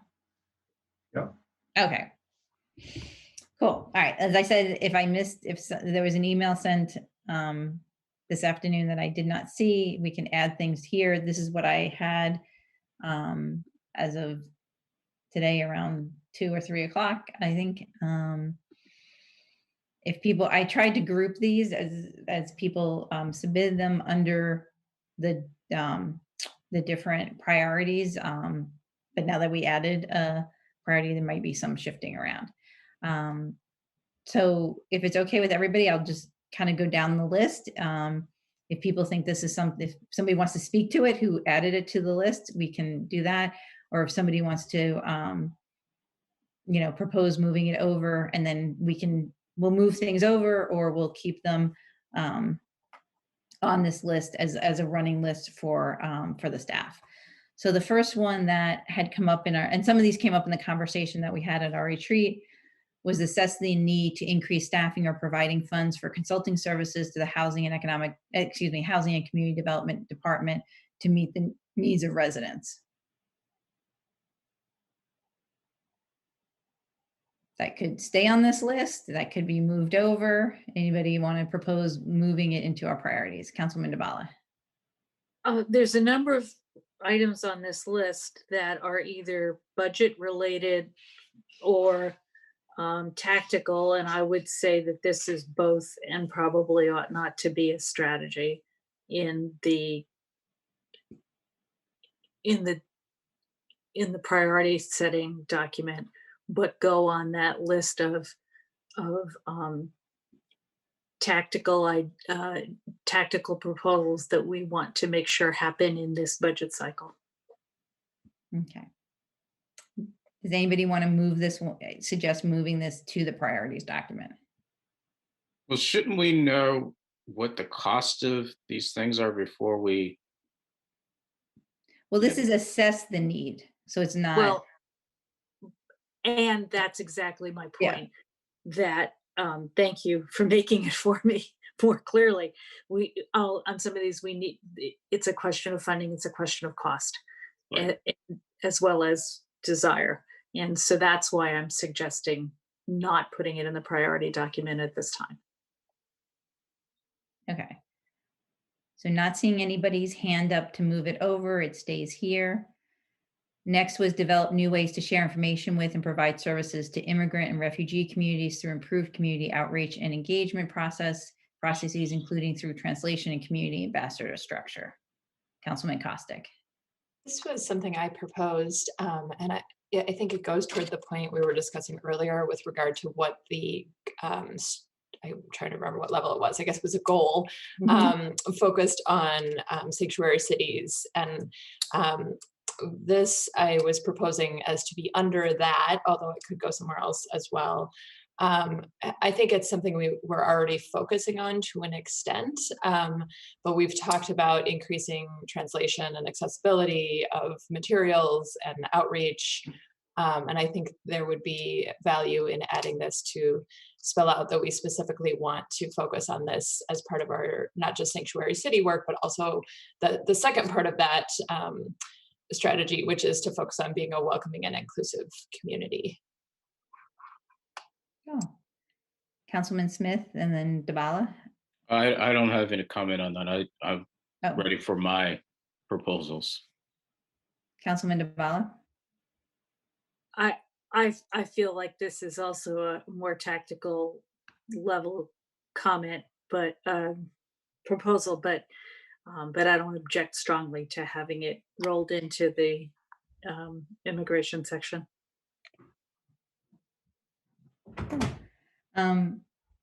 Thanks, sorry, just getting a glass of water. Um, How does this fit in with the navigator slash connectors thing that we talked about before? Is this connect to that too? I was envisioning it as not being exclusively that, but that being a big part of some of the work that would happen with regard to this, where community ambassadors would be creating new connections and possibly even identifying new ways new services that are needed or new ways of sharing information. I wonder if there's just a way to roll a few pieces of this into what we have on the navigators in the other part, in the other document. I'm not opposed to that. The reason why I think it makes sense under the sanctuary city section, frankly, is that I think that section is pretty heavy on the sanctuary city focus and not all that strong on this kind of second part of that. And I think the point Councilmember Searcy was making earlier about us needing to continue to focus on sanctuary city and support that, but maybe that not being as much of the top priority of that aspect, it being more about kind of what we're doing internally, maybe. I feel like this might kind of help build that out a little bit, but I'm also all right with it going somewhere else. I do have a question. It says develop new ways to share information and provide services to immigrant and refugee communities. Have we thought about how focusing on immigrant communities may have a negative impact to other communities? I'm not saying that we shouldn't do it. I'm just saying, have we assessed what that impact would be? I guess I see it as a both and I think actually many of the ways that we might share information with people, I mean, we've seen throughout some of the work that Brick and Story is doing, for example, I think ultimately could create new systems that benefit more people beyond the people that may be benefiting most directly. As new systems that make it easier for everyone to connect are developed. But I also see this going towards our racial equity initiative and our efforts to broaden out who we're hearing from and provide new opportunities for people to connect who might not already be so connected to the community, to the city side of the community. I think that, overall, these are great goals, but I just don't want us to, because we're spending so much time focusing on one, that we start not addressing issues with others.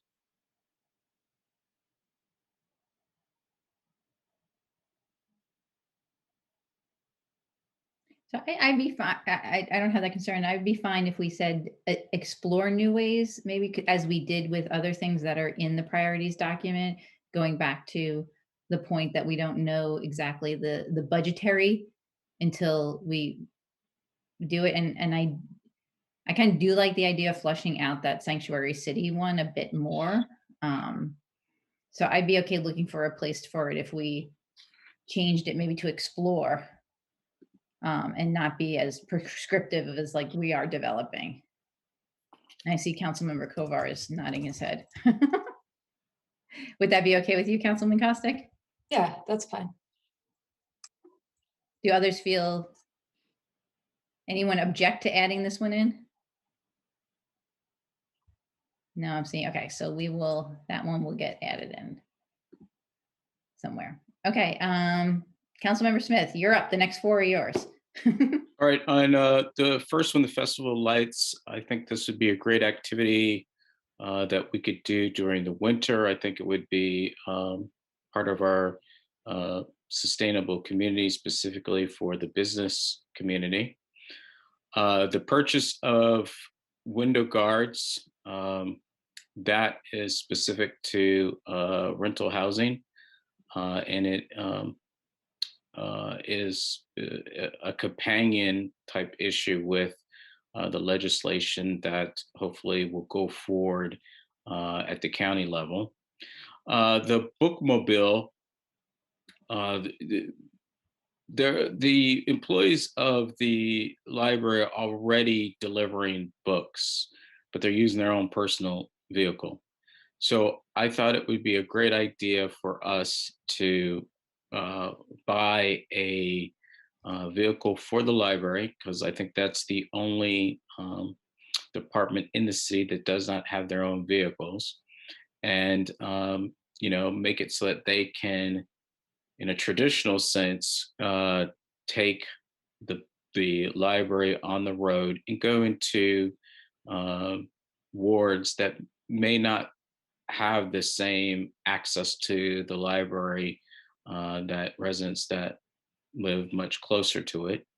And one way that we could find that data, we could look at who's been checking out books before COVID-19 and see what wards they're from, and see the number of those people that live in apartment buildings. So I think a bookmobile would be a great addition.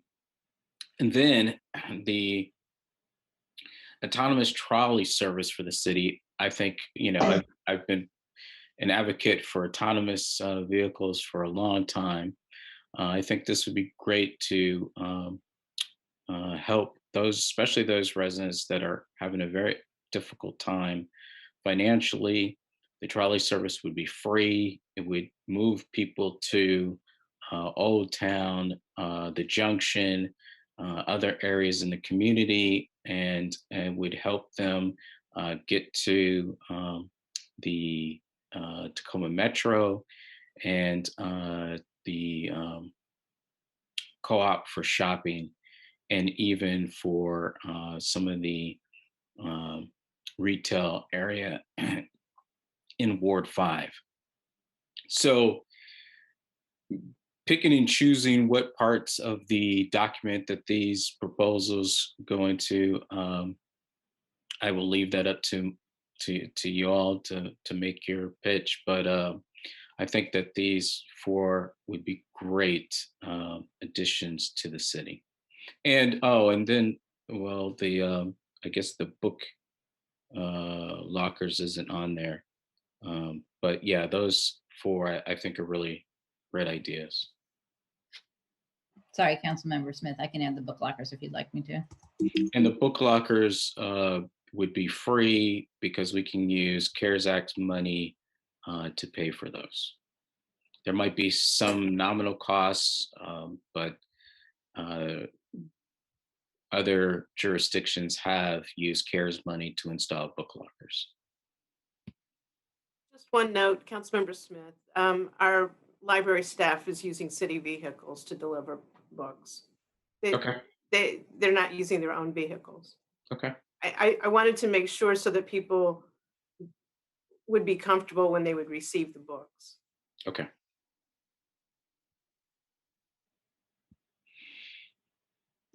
So it might be easier if we go down one at a time on the Festival of Lights.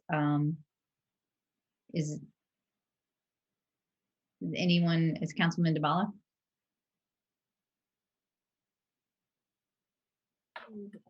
All of these are, in my mind, examples of tactical ideas that have budget implications that should be checked out, as opposed to strategies. And what I found interesting when Councilmember Smith spoke about the bookmobile, describing the approach to fleshing out whether that idea would work, that sounds a lot like evaluate ways to expand access to library services across the city, which is a strategy already. Maybe we can amend that by saying, for example, investigate the feasibility of bookmobile or something like that. But as standalone strategies, I gotta say, I'm not seeing them. No, I agree. They're not strategies at all. They're all tactics. So maybe they belong on that list of tactical things we want to check out during the budget process. I have Councilman Searcy and then Costick. So I had a similar thought to Councilmember DeBala regarding the bookmobile and the book lockers, whether or not that's something related to expanding library services throughout the city. We could also think about it from the perspective of COVID and whether or not there's something that we may want to consider in terms of access to city services that may be limited as a result of COVID or something to that extent. So those are a couple of ideas. I think there may be some ways to, I think the expansion of the libraries is actually where it needs to be. And then the idea would be to propose these items as part of the budget. And if they're COVID fund eligible, the better. One thing that did come to mind for me with the purchase of the window guards, and maybe it's just because it's 11 o'clock and my brain is not working, but do we have language around housing quality as like a goal or a strategy? Because that, to me, that's a matter of quality and safety of our housing stock. And I would need to just look at what we have to see whether or not the window guard piece may be something that we might be able to work in under that umbrella if it doesn't exist already. And then the Festival of Lights piece, I would say that I think that that's a budgetary request.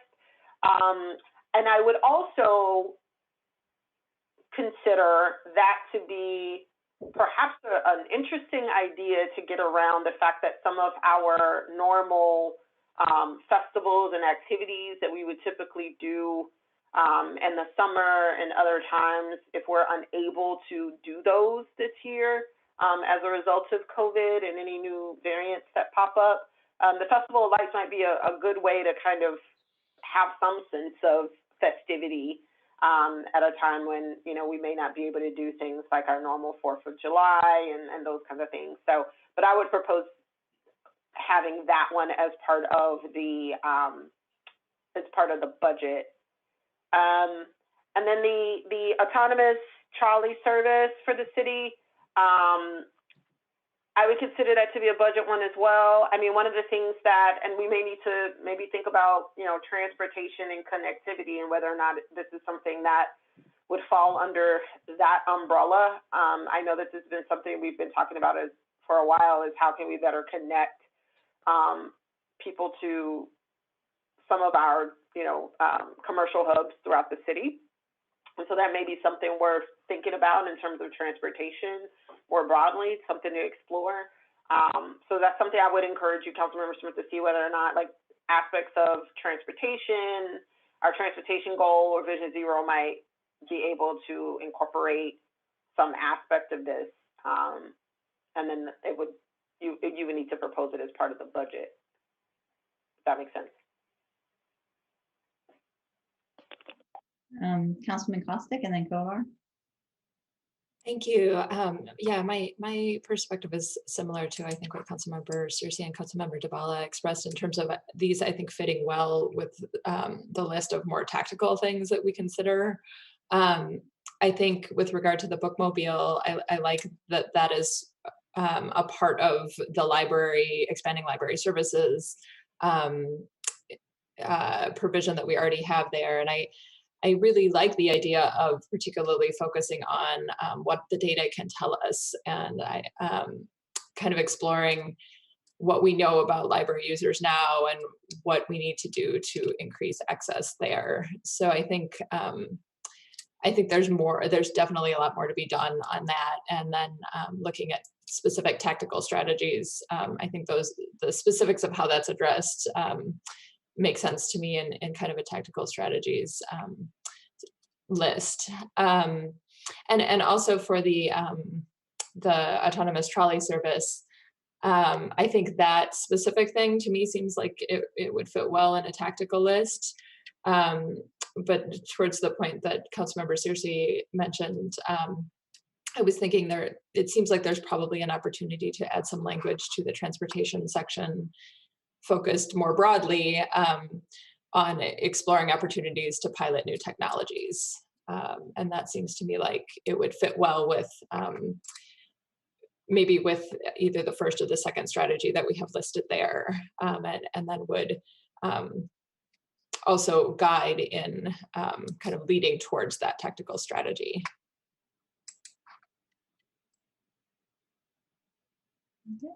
Councilman Kovar?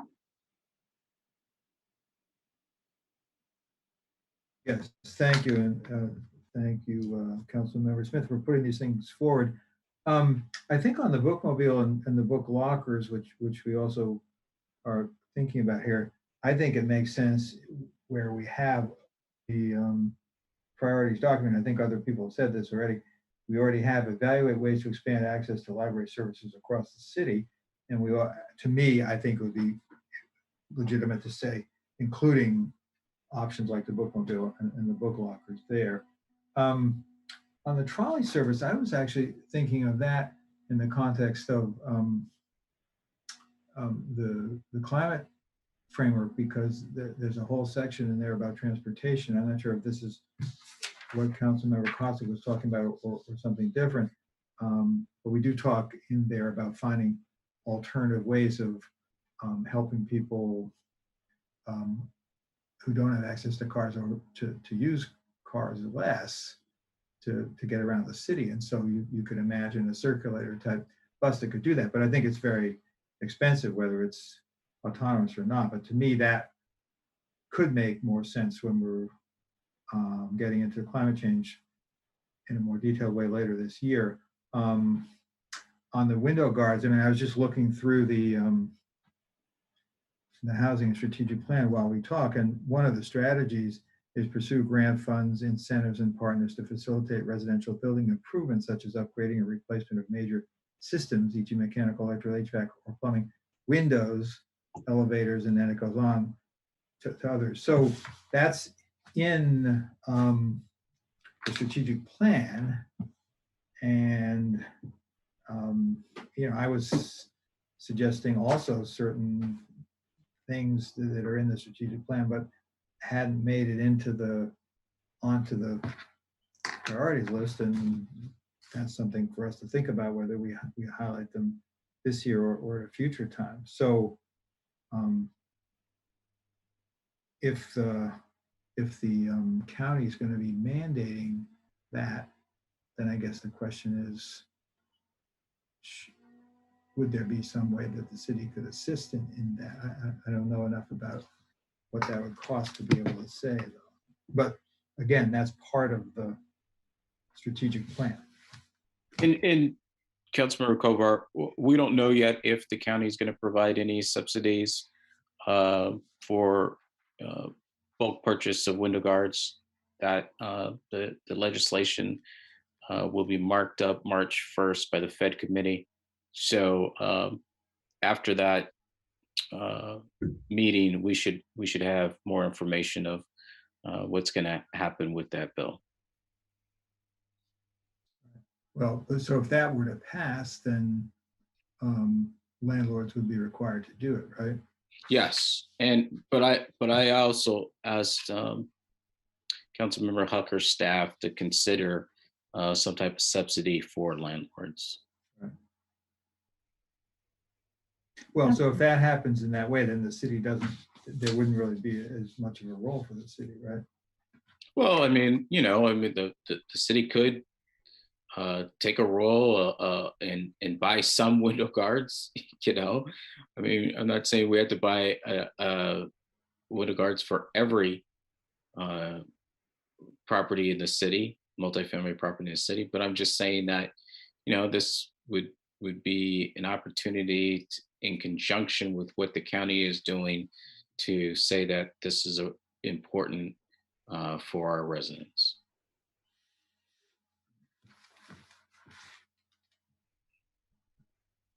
Is that it, Councilmember Koval? Yeah, for Councilmember Siemens. Yeah, go ahead. Thank you, Mayor. You know, it's getting late, and I would like to respectfully suggest that we've kind of talked a lot about this. We've, I think, pretty much agreed that most of these are, if not all of them, are tactics.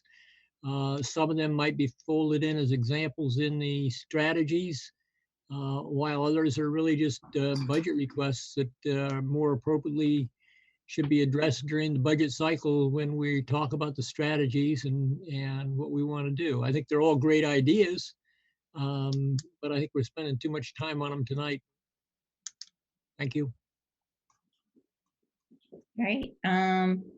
So I think with that, Councilmember Siemens, I think that was the sense of the council. We will, I ask that if people want to take, I will circulate the document that we worked on tonight. And if there are places that people want to tweak some of the language, we can do that, but we'll keep these, we have to 4 or 5 items on this sort of, I forget what we're calling it, the tactical list for consideration in the future when we talk about the budget and we have more information.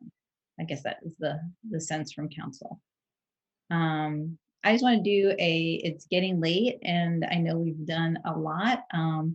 Tonight, we do have another work session on this scheduled for next week. Do people, this is how much longer the list is. I want to make good decisions and get to these things and give you know, enough time for us to discuss. Do people want to continue going through this list, or do we want to call it an evening and people be able to look at the rest of this list and we come back, clean it up next week, and then vote on our top 3 items for 2021? Come back. Come back? Come back? I'm seeing a lot of heads nod. Okay, we will, let's see, where were we? Autonomous, okay, we're here on the list. And we will come back next week for a work session. Look at this. I will clean up some stuff and send out the documents again.